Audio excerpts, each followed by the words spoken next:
Novels forever में खुश आमदीद। आज के हमारे नावल का नाम है गुलाब रस्ते बहार मौसम और इसकी राइटर है नादिया जहांगीर। तो आइए जल्दी से स्टार्ट करते हैं इस नावल को बगैर किसी देर के। शायद वो ज़्यादा देर तक ज़िंदा न रह सके। क्या? वो फटी फटी आंखों से डॉक्टर ज़रियाब को देखने लगी, जिनके सुर्ख चेहरे पे उसकी तरह हवाइयाँ उड़ रही थी। हाँ बेटा, चांसेस बहुत कम हैं। उन्होंने एक बार फिर एक कड़वा सच बोला था। उसकी फटी फटी आंखों में आंसुओं का समंदर उतर आया। बी ब्रेव बेटा, अभी उन्हें दुआओं की ज़रूरत है, तुम दुआ करो। कहते हुए वो आगे बढ़ने लगे कि उन्हें रुकना पड़ा, क्योंकि पीछे से उसने उनका हाथ पकड़ लिया था। अंकल मेरे बाबा। डोंट वरी, डॉक्टर्स कोशिश तो कर रहे हैं, आगे जो अल्लाह को मंजूर। अंकल मेरे बाबा को बचा लीजिए। बी ब्रेव, दुआ करो, इंशाल्लाह अल्लाह बेहतर करेगा। वो एक बार फिर उसका सर थपथपाकर आगे बढ़ गए। वो वहीं खड़ी उनकी पूछ देखती रही, यहाँ तक कि वो सामने वाले इमरजेंसी रूम में दाखिल हो गए, मगर उसकी नज़रें वहाँ से हट ना सकी। वो सोच भी नहीं सकती थी कि आज से खुशगवार दिन का आगाज़ इतना भयानक होगा। 4 घंटे कबल जब वो कॉलेज से वापस लौटी तो उसके वहमो गुमान में भी ना था कि दरवाजे पर नज़रें टिकाए बैठे उसके प्यारे बाबा जान कितनी हसरत से उसका इंतज़ार कर रहे थे। शायद वो उसे आखिरी बार देखने के लिए इतने बेचैन थे, और जब वो अंदर दाखिल हुई तो उन्होंने उसे वापदगी से खुद से लगा लिया था। क्या बात है बाबा जान, आज गुल के लिए इतने बेचैन क्यों? उसने मोहब्बत से देखते हुए उन्हें छेड़ा तो उनके शफीक चेहरे पर दूर तक तबस्सुम फैल गया। बाबा की जान, आज तुम्हारे बाबा का दिल ख्वामखा घबरा रहा है। क्या हुआ? आज दवा तो टाइम पर ली थी ना? उसके चेहरे फिक्रमंदी की लहरें उभरी थी, जिस पे हाकान खान आफरीदी बहुत महजूज हुए और फिर असर असबात में हिला दिया। तो फिर दिल पूछ के थोड़ी घबराता है। उसी वक्त बाहर से सुबह खान ख़ास मुलाजिम अंदर दाखिल हुआ था और उन दोनों को सलाम किया। बाबा जान उठ खड़े हुए। कहाँ जा रहे हैं आप? उसने फिक्रमंदी से उन दोनों को देखा। अस्पताल। लेकिन आज तो ना जाइए, बाहर इतनी बर्फबारी हो रही है। कल भी नहीं गया था जानू। उन्होंने मोहब्बत से उसके फिक्रमंद चेहरे पर उंगली फेरी। इमरजेंसी है पापा की जान, जाना तो पड़ता है। ज़रियाब कब तक अस्पताल को अकेला संभालेगा? वो उसके फिक्रमंद चेहरे को आहिस्ता से छू कर बोले तो वो कुछ न बोली। खामोशी से उनके कंधों पे उनकी गर्म शॉल डाली और उनके हाथ में उनकी मखसूस स्टिक पकड़ा दी। पता था कि हाकान खान अफरीदी के बाद वो उसकी तरफ मतवज्जे होगी, इसीलिए वो मुस्कुरा दिया। और फिर जब वो दोनों गाड़ी में बैठ गए तो उसने दूर तक उनकी गाड़ी को जाते देखा था। वो नहीं जानती थी कि इस बर्फ़ जैसे सर्द मौसम में वो गए अपने कदमों से हैं, लेकिन वापस लौटने वाले उनके कदम होंगे भी नहीं या नहीं। उनकी गाड़ी आंखों से ओझल होते ही उसने एक गहरी सांस ली। अंदर जाते ही उसे शदीद भूख का एहसास हुआ तो वो कपड़े बदलने की बजाय किचन में चली गई। दिन के 3 बजे लंच कौन करता होगा? अपने लिए गरम गरम चावल निकालते हुए उसने दिल ही दिल में सोचा और फिर खुद ही हंस दी कि मरी में कभी सूरज निकले तो दिन का पता चले ना। खाना खाने के बाद अपने लिए कॉफ़ी बनाकर वो अपने कमरे में जाने ही लगी थी जब बड़े कमरे में पड़ा उसका मोबाइल बज उठा। और फिर जो क़यामत खेज़ खबर डॉक्टर ज़रियाब ने उसके कानों में अंडेली, वो सुनकर साकित हो गई। अकबी पहाड़ से बर्फ़ का तोदा गिरने से डॉक्टर हाकान खान अफरीदी और उनका ख़ास मुलाजिम सुबह खान अपनी गाड़ी समेत अंदर दब गए। उन्हें गाड़ी से बाहर निकाल लिया गया था, लेकिन उन दोनों की हालत शदीद ख़राब हो गई थी। वो न जाने कैसे खुद को संभालती अफ्ताह खेज़ा अस्पताल पहुंची और फिर उसकी रही सही उम्मीद डॉक्टर ज़रियाब खान की सच्चाई ने ख़त्म कर दी। रात बहुत हो गई है, चलिए मैं आपको घर छोड़ाऊँ। वो चौंक कर ऊपर देखने लगी। डॉक्टर रिजवान गुल अपने लॉन्ग कोट की जेबों में हाथ फंसाए उसे देख रहे थे। नहीं, बहते आंसुओं समेत उसने इनकार किया और फिर से घुटनों पे सर रख दिया। आपके इस तरह यहाँ बैठने से अफरीदी साहब अभी से ठीक नहीं हो जाएंगे। आप घर जाइए, सुबह यहाँ का चक्कर लगा लीजिएगा। मुझे कहीं नहीं जाना। वो उनकी बात काट गई। वो वहीं खड़े कुछ देर उसे देखते रहे, फिर पीछे मुड़ गए। गुल बेटा, क्या हो गया है तुम्हें? तुम तो बहादुर बच्ची हो, इस तरह बिहेव क्यों कर रही हो? कुछ ही देर बाद डॉक्टर ज़रियाब उसके सर पे थे। शायद डॉक्टर रिजवान को उन्होंने ही भेजा था। अंकल मेरे बाबा। गुल तुम चलो घर, रिजवान तुम्हें छोड़ देंगे। मुझे नहीं जाना अंकल, मुझे बाबा के पास ले चले, मैं उनके पास जाना चाहती हूँ। रोते हुए वो वहाँ से उठ खड़ी हुई। डॉक्टर ज़रियाब ने डॉक्टर रिजवान को इशारा किया तो उन्होंने उसकी कलाई पकड़ ली। छोड़िए मुझे कहीं नहीं जाना प्लीज़। उसने अपनी कलाई छुड़ानी चाहिए, मगर डॉक्टर रिजवान ने अपना हाथ पीछे ना हटाया। वो फूट फूट कर रोने लगी। देख नहीं रही आप मौसम कैसा है? यहाँ अस्पताल में तो आग भी बर्फ़ बनी हुई है और आप यहाँ कॉरिडोर में रात गुजारना चाहती हैं। गुजार लूँगी मैं डॉक्टर, प्लीज़ मुझे एक बार बाबा के पास ले चले, मैं उन्हें देखना चाहती हूँ। वो रोते हुए कह रही थी। वो ऑपरेशन थिएटर में है बेटा, तुम कैसे अंदर जा सकती हो? डॉक्टर ज़रियाब ने उसे एक बार फिर समझाना चाहा था, मुझे एक बार देखने तो दे।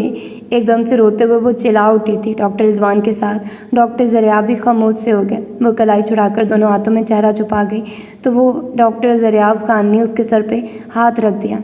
सिर्फ एक बार देख लो, लेकिन यहाँ रुकना नहीं, डॉक्टर रिजवान के साथ घर चली जाना।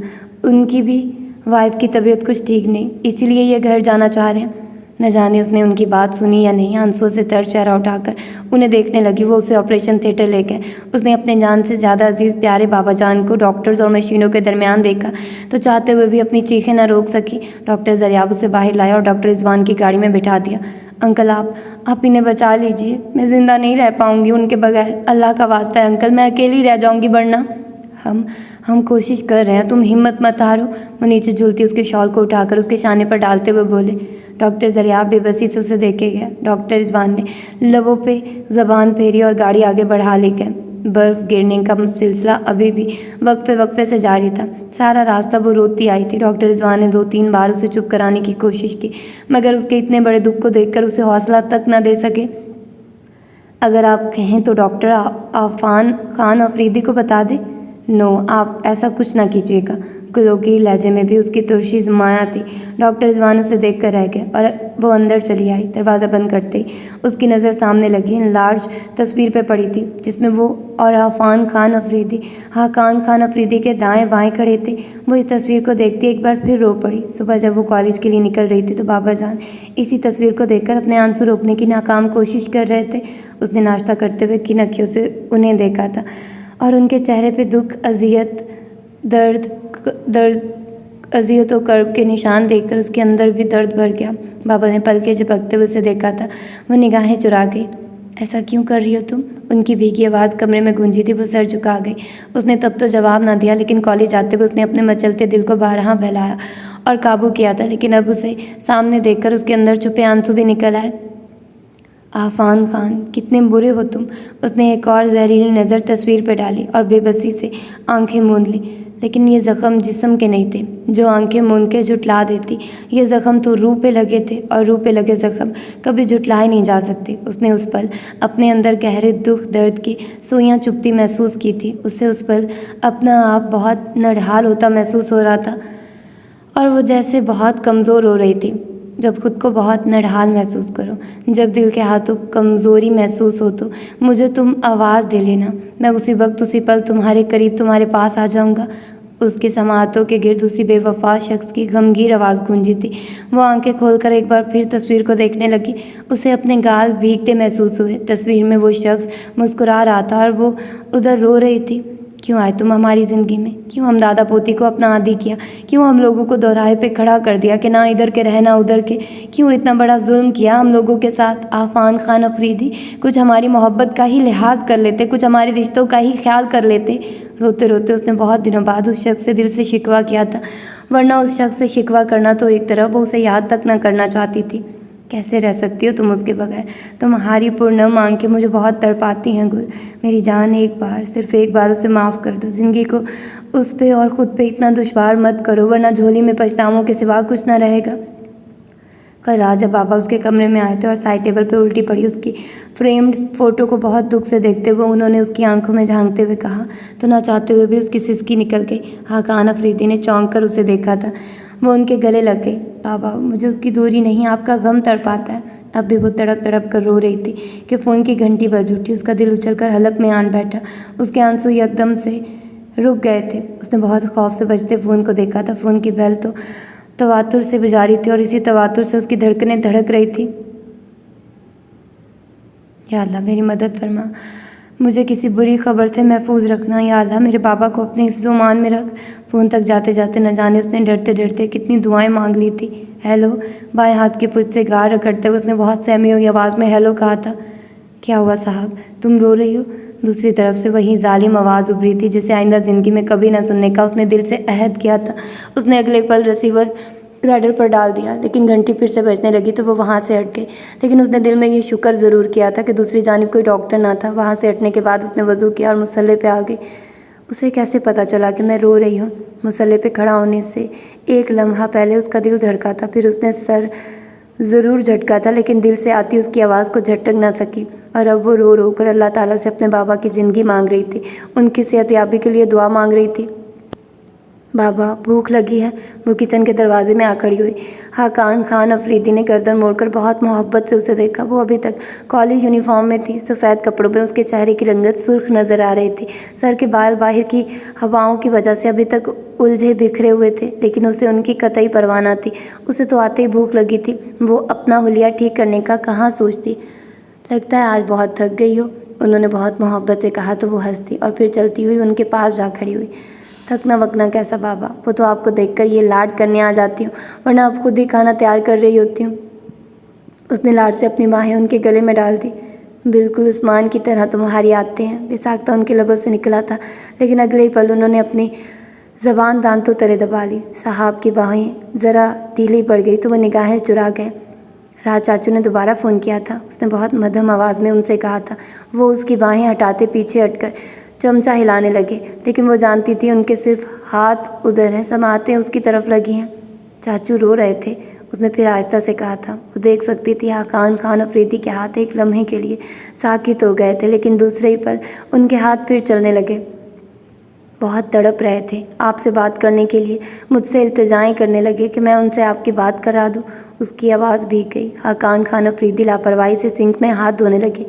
पापा कोई खून को खुद से जुदा कर सकता है? उसके आंसू से लबरेज सवाल पे उनकी सांस रुक गई। छोड़ो इस मौजू को, वो पलटे बगैर बोले। पापा वो आपका खून है, कैसे रह लेते हैं आप उनके बगैर?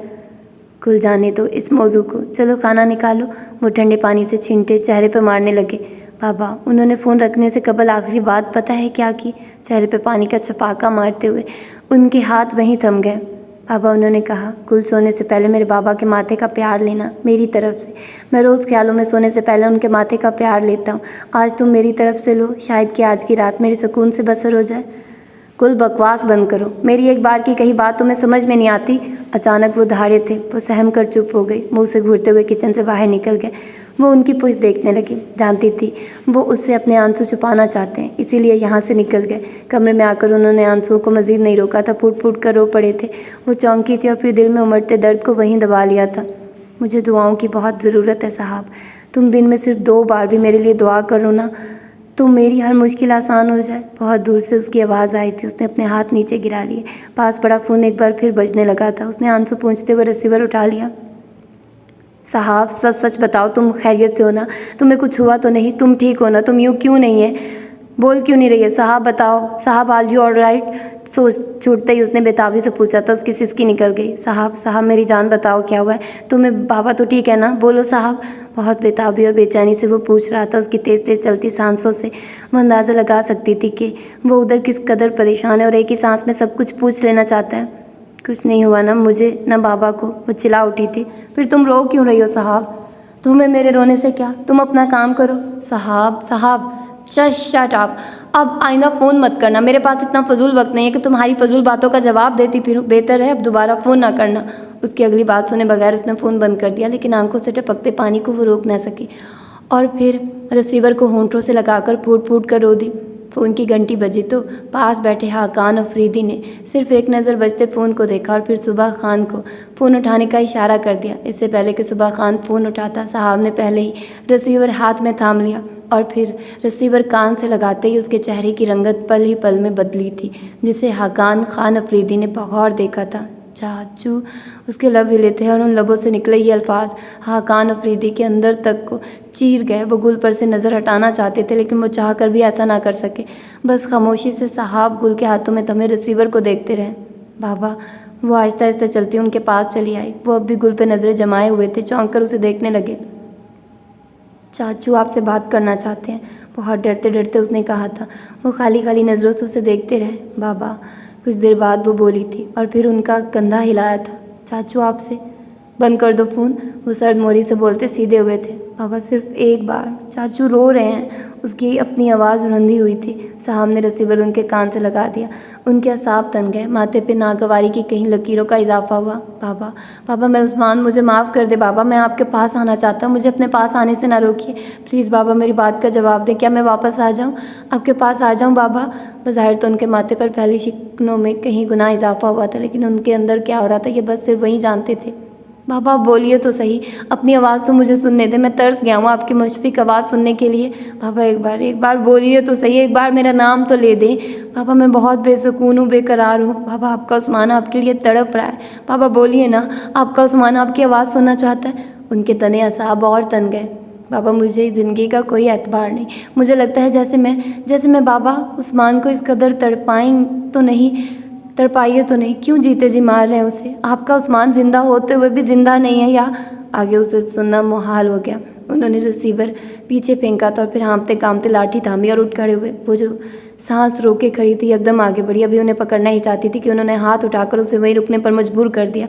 वो वहीं खड़ी की खड़ी रह गई। सुबह खान ने उठकर अपनी शॉल ओढ़ाई और फिर उनके साथ बाहर निकल गया। साहब ने बेबसी से खुले दरवाजे की तरफ देखा था और फिर रिसीवर को, जहाँ से उस्मान खान अफरीदी की आवाज़ अभी तक आ रही थी। वो बहुत आहिस्ती से आगे बढ़ी और फिर उतनी ही आहिस्ती से रिसीवर उठाकर क्रैडल पर डाल दिया। उसकी आंखों से आंसू बहुत तेज़ी से रवां थे। खाकान खान अफरीदी बहुत नामवर आई स्पेशलिस्ट थे। सुलेमान खान अफरीदी उनके बड़े भाई बेटे, जबकि उस्मान खान अफरीदी उनके छोटे बेटे थे। वो खुद डॉक्टर थे, तो अपनी ख्वाहिश के मुताबिक सुलेमान खान अफरीदी को भी डॉक्टर बना दिया। वो यही ख्वाहिश उस्मान खान अफरीदी पे भी पूरी करना चाहते थे, लेकिन उस्मान की ज़िद्दी तबीयत के सामने उनकी ये ख्वाहिश पूरी ना हो सकी। उस्मान अफरीदी घर में चूँकि सबसे छोटे थे और अपने वालिदैन और बड़े भाई के बेजा लाड प्यार को समेट रहे थे, इसी बेजा लाड प्यार ने उन्हें बिगाड़ के रख दिया। जिन दिनों सुलेमान खान अफरीदी की शादी की तैयारियां हो रही थी, उन्हीं दिनों हाकान खान अफरीदी ने उनकी मंगनी करने का भी सोचा, लेकिन जब उनकी ये सोच उस्मान खान अफरीदी तक पहुंची तो वो गुमसुम से हो गए। घर वाले यही समझे कि वो राज़ी हो गए हैं, सब यही समझते रहे कि उस्मान खान खुश हैं। इधर सुलेमान अफरीदी की शादी की तारीख रखी गई तो दूसरी तरफ उस्मान की खालाजाद फ़ाइज़ा खान से मंगनी कर दी गई। मंगनी की खबर जब उस्मान तक पहुंची तो वो दंग रह गए। आपको किसने कहा कि आप मेरी मंगनी करें? हाकान अफरीदी सोने की तैयारियों में था जब वो धड़ धड़ करते उनके कमरे में दाखिल हुआ। हाकान खान अफरीदी ने कदरे चौंक कर उन्हें देखा था और फिर हौले से मुस्कुरा दिए।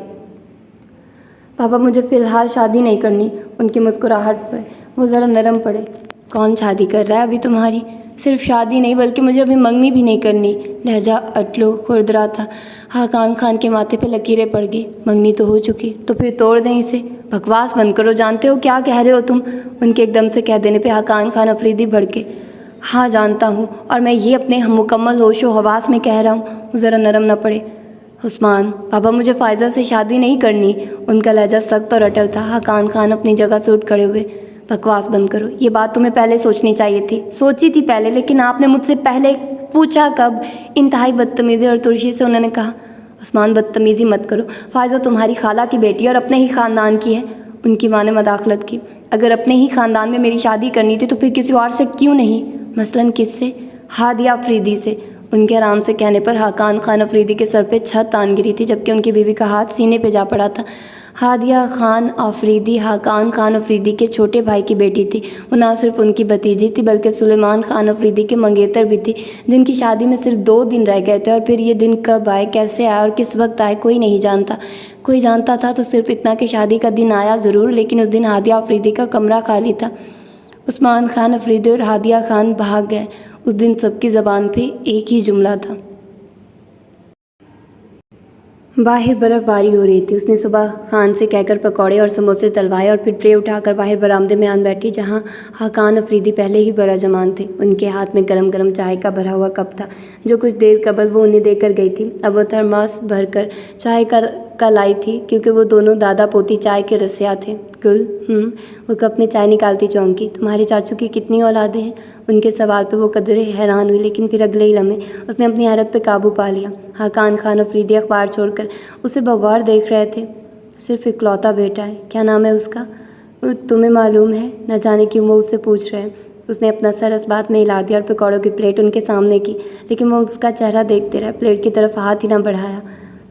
उनकी आंखों में झलकता इश्तियाक, बेचैनी उससे छुपी न रह सकी, इसीलिए वो सीधी हो गई। आफ़ान खान अफरीदी, तुम्हारे ख्याल में अब वो कितने बरस का है? उनका अगला सवाल उठा तो उसका दिल खुशी से धड़क उठा। शायद 36, 26, 27 साल। 29 साल। 30 साल तो उस्मान को यहाँ से गए हुए हैं। वो तो अगले ही साल बाप बन गया था। आप जानते थे? कदरे चहकती आवाज़ उभरी थी उसकी। बेखबर क्यों कौन था? वो बुड़बुड़ाए लेकिन उसे आवाज़ ना आई। कभी तुम्हारी उससे बात हुई? उसे एक बार फिर हैरत का धचका लगा, लेकिन अगले ही पल उसका जी चाहा उठकर बाबा के सीने से जा लगे, जिन्होंने 30 साल के बाद इस वीरान घर में उस्मान खान या उसकी फैमिली के हवाले से कोई बात तो की। मैंने कहा है, कभी तुम्हारी उससे बात हुई? नहीं, हर बार चाचू से ही होती है। कभी कभी पीछे से आवाज़ आ रही होती है, लेकिन मैंने कभी ये जानने की ज़रूरत महसूस नहीं की कि पीछे कौन बोल रहा है। उसकी आवाज़ बिल्कुल उस्मान जैसी है। उन्होंने एक और इत्तला उसे दी। आपको कैसे पता? एक और खुशगवार हैरत उसके रगों पैर में उतरी। हाकान खान अफरीदी हौले से मुस्कुरा दिए। साहब को उनकी मुस्कुराहट में एक ज़िंदगी नज़र आई। रात उसका फ़ोन आया था क्या? उसने भी मुझे बाबा कहा। उन्होंने बात बढ़ाई। सच? वो चहकी। बिल्कुल उस्मान की तरह बोलता है, लेकिन ज़्यादा देर तक मैं उसकी आवाज़ न सुन सका। क्यों? क्योंकि उसकी आवाज़ में उस्मान बोल रहा था। एक बेचैनी सी उनकी आंखों में उतरी तो वो खामोश रही। आवाज़ आफ़ान की थी, लेकिन लबो लहजा अपने बाप का था। अंदाज़ धीमा था, लफ्ज़ों में ठहराव था, आवाज़ में खनक थी, लेकिन फिर भी उसकी आवाज़ में उस्मान की झलक थी। मैंने यही महसूस करके कुछ भी बोले और कहे बगैर फ़ोन बंद कर दिया। अब की बार जैसे पछतावा उनकी आंखों में उतरा। वो बेचैन सी हो गई। वो कुछ कहना चाहता था। उदासी में घुली आवाज़ उसे अंदर तक तड़पा गई। क्या? शायद उस्मान के हवाले से कुछ। वो मुस्तरिब से लाठी पे हाथ मारने लगे। आपको उससे बात कर लेनी चाहिए थी, वो कहना चाहती थी, लेकिन जानती थी उसकी इस मामले में दिलचस्पी उन्हें कभी पसंद नहीं आई, इसीलिए खामोशी से उनकी अगली बात का इंतज़ार करने लगी। काश मैं तब फ़ोन ना रखता। वो ज़ेरे लब बुड़बुड़ाया। उसने सुन तो लिया, लेकिन अपनी समाअत पे शक सा हुआ कि उसने गलत सुन लिया। वो निदामत से सर झुकाए हुए थे। हैरत खुशी का गलबा उसके वजूद पे छा चुका था। उसके होंठों पे बहुत खूबसूरत मुस्कुराहट थी। वो जब कॉलेज से निकली तो सर्द हवाएं रुकी हुई थी, और काबिल हैरत बात यह थी कि बर्फ़बारी में भी वक्फ़ा आया हुआ था, लेकिन ये वक्फ़ा अगले चंद ही मिनट में ख़त्म हो गया। उसके कॉलेज से निकलने और गाड़ी में बैठने की देर थी। बर्फ़ की नरम सफ़ेद फवार एक बार फिर ऊपर से नीचे आने लगी। यही तो ज़िंदगी है। सुबह खान ने गाड़ी स्टार्ट की तो उसने गाड़ी का शीशा नीचे करके अपना चेहरा बाहर निकाला, जो अगले ही पल सफ़ेद फवार से तरबतर हो चुका था। सुबह खान उसका चेहरा देखकर कहका लगाए बगैर न रह सका। वो भी शीशे में अपना चेहरा देखकर शर्मिंदा होने की बजाय हंसने लगी। अगर मैं इस तरह अपना चेहरा बाबा के सामने बाहर निकालूं तो यकीनन मुझे एक लाठी पड़ जाए, उसने हंसते हुए सुबह खान से कहा तो उसने इस बात में सर हिलाया। उस्मान साहब को अक्सर लाठी पड़ भी जाती थी। उनकी भी तो यही आदतें और हरकतें थी। सुबह खान ने उस्मान खान अफरीदी का जिक्र छिड़ा तो एक बार फिर उसका दिल खुशी से खिल उठा। उसे हाकान खान अफरीदी का खुशगवार मूड याद आ गया था। उसका जी चाहा वो उड़कर उन तक पहुँचे और एक बार फिर से उनके सामने उनके बेटे का जिक्र छेड़े, और फिर से उनकी आंखों में छुपी मसरत के खूबसूरत और दिलकश रंग देखे। अगर चाचू को पता चल जाए कि बाबा ने कल घर में उनका और उनके बेटे का जिक्र किया तो वो तो खुशी से खिल जाएंगे। दुपट्टे को पल्लू से अपना चेहरा रगड़ते हुए उसने मज़े से सोचा, कितना खुश होंगे वो। मुस्कुराते हुए उसने जैसे उनकी खुशी महसूस की। मेरे ख्याल में मुझे आज उन्हें फ़ोन करना चाहिए, उन्हें ये खुशखबरी सुनानी चाहिए। बच्चों की सी खुशी में उसने अपनी आंखें भी साफ की। वो इस इरादे पे अमल न कर पाई थी कि रूह फरसा खबर ने उसे हिला के रख दिया। जब वो गाड़ी से उतरी तो बाबा को एक बेचैनी के आलम में बरामदे में टहलता पाया। क्या बात है बाबा, खैर तो है? उनके चेहरे पर अजियत और तकलीफ के सज्जे निशान उससे छुपे न रह सके, इसीलिए वो सरत से गाड़ी से उतरी और उनके बाजू से जा लगी। उन्होंने कुछ भी कहे बगैर अपना सीना मसला। बाबा दर्द है? उसने उनका हाथ हटाकर अपना हाथ उनके सीने पर रखा तो वो बामुश्किल मुस्कुरा दिए। कुछ भी नहीं जानू। नहीं बाबा, सच सच बताइए क्या हुआ है? आपको ये आंखें इस कदर सुर्ख क्यों हो रही हैं? उन्हें चाहते हुए भी मुस्कुराया और उसकी पेशानी चूम ली। बाबा please say me what happened with you? Nothing, I am well. No बाबा, I feel you are not well. उसने तेज़ी से उनकी बात जुटलाई। वो बेबसी से उसे देखने लगे, यहाँ तक कि उनके होंठों से सिसकी निकल गई। बाबा, वो तड़प गए। न जाने कि उस्मान याद आ रहा है। 30 साल बाद उनके होंठों से वो एतराफ़ निकल गया था, जो एतराफ़ करते हुए उन्हें अपना आप कांटों पे महसूस होता था। 30 साल बाद, पूरे 30 साल बाद उनके होंठों पे ये एतराफ़ आया था, जिसमें बेबसी थी, मजबूरी थी, शिकस्त रेखत थी, बेताबी, बेचैनी थी। साहब ने अपने दोनों हाथों से उनका चेहरा थाम लिया तो उनकी एक और सिसकी निकली, जिसके बाद आंखों से पानी रवां हो गया। कुल मेरा उस्मान मुझे याद आ रहा है। बहुत टूट कर उन्होंने कहा तो वो भी रो पड़ी। वो उसके कंधे से लग गए। आज वाकई वो अपनी ज़िद के आगे हार गए थे, ढह गए थे, न जाने कैसे अंदर से टूट गए थे। अपनी पोती को अपना हमराज बना लिया और अपनी ज़िंदगी का एक कड़वा और सच्चा एतराफ़ कर लिया।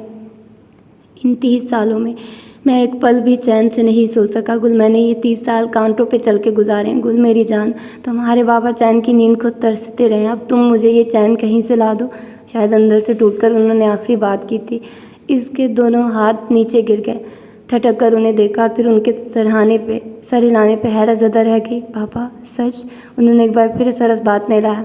कह दूँ चाचू को, बता दूँ सब? हैरो तो खुशी से उसकी आवाज़ फट गई। उन्होंने आंसू बहाते हुए एक बार फिर गर्दन हिलाई। वो भागकर फ़ोन तक पहुंची। अभी फ़ोन उठाने के लिए हाथ ही बढ़ाया था कि फ़ोन की बेल बज उठी। उसने पहली ही घंटी पे फ़ोन उठा लिया। हेलो चाचू। वो हेलो की आवाज़ से ही जान गई कि दूसरी तरफ कौन है। एकदम से उसके मुंह से खुशी से भरपूर आवाज़ निकली थी, लेकिन दूसरी तरफ कुछ लम्हों के लिए खामोशी छा गई।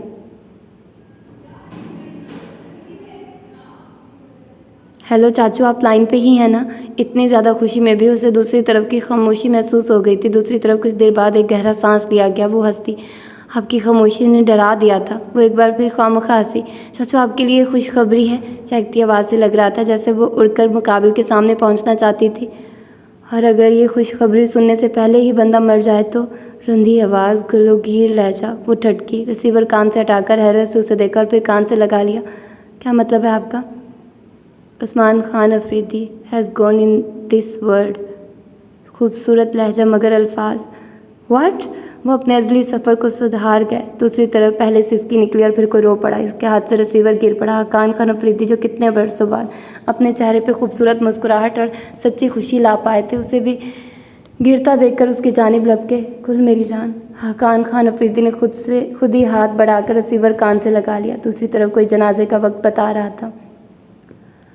खामोशी से चलती गाड़ी में एक बुलंद सिसकी गूंजी तो उसने तड़प कर हकान खान अफरीदी को देखा। वो सर झुकाए हुए थे, रोंटों को सख्ती से दांतों तले दबा रखा था, लेकिन आंखों से गिरते पानी को वो किसी भी तौर रोक ना पा रहे थे।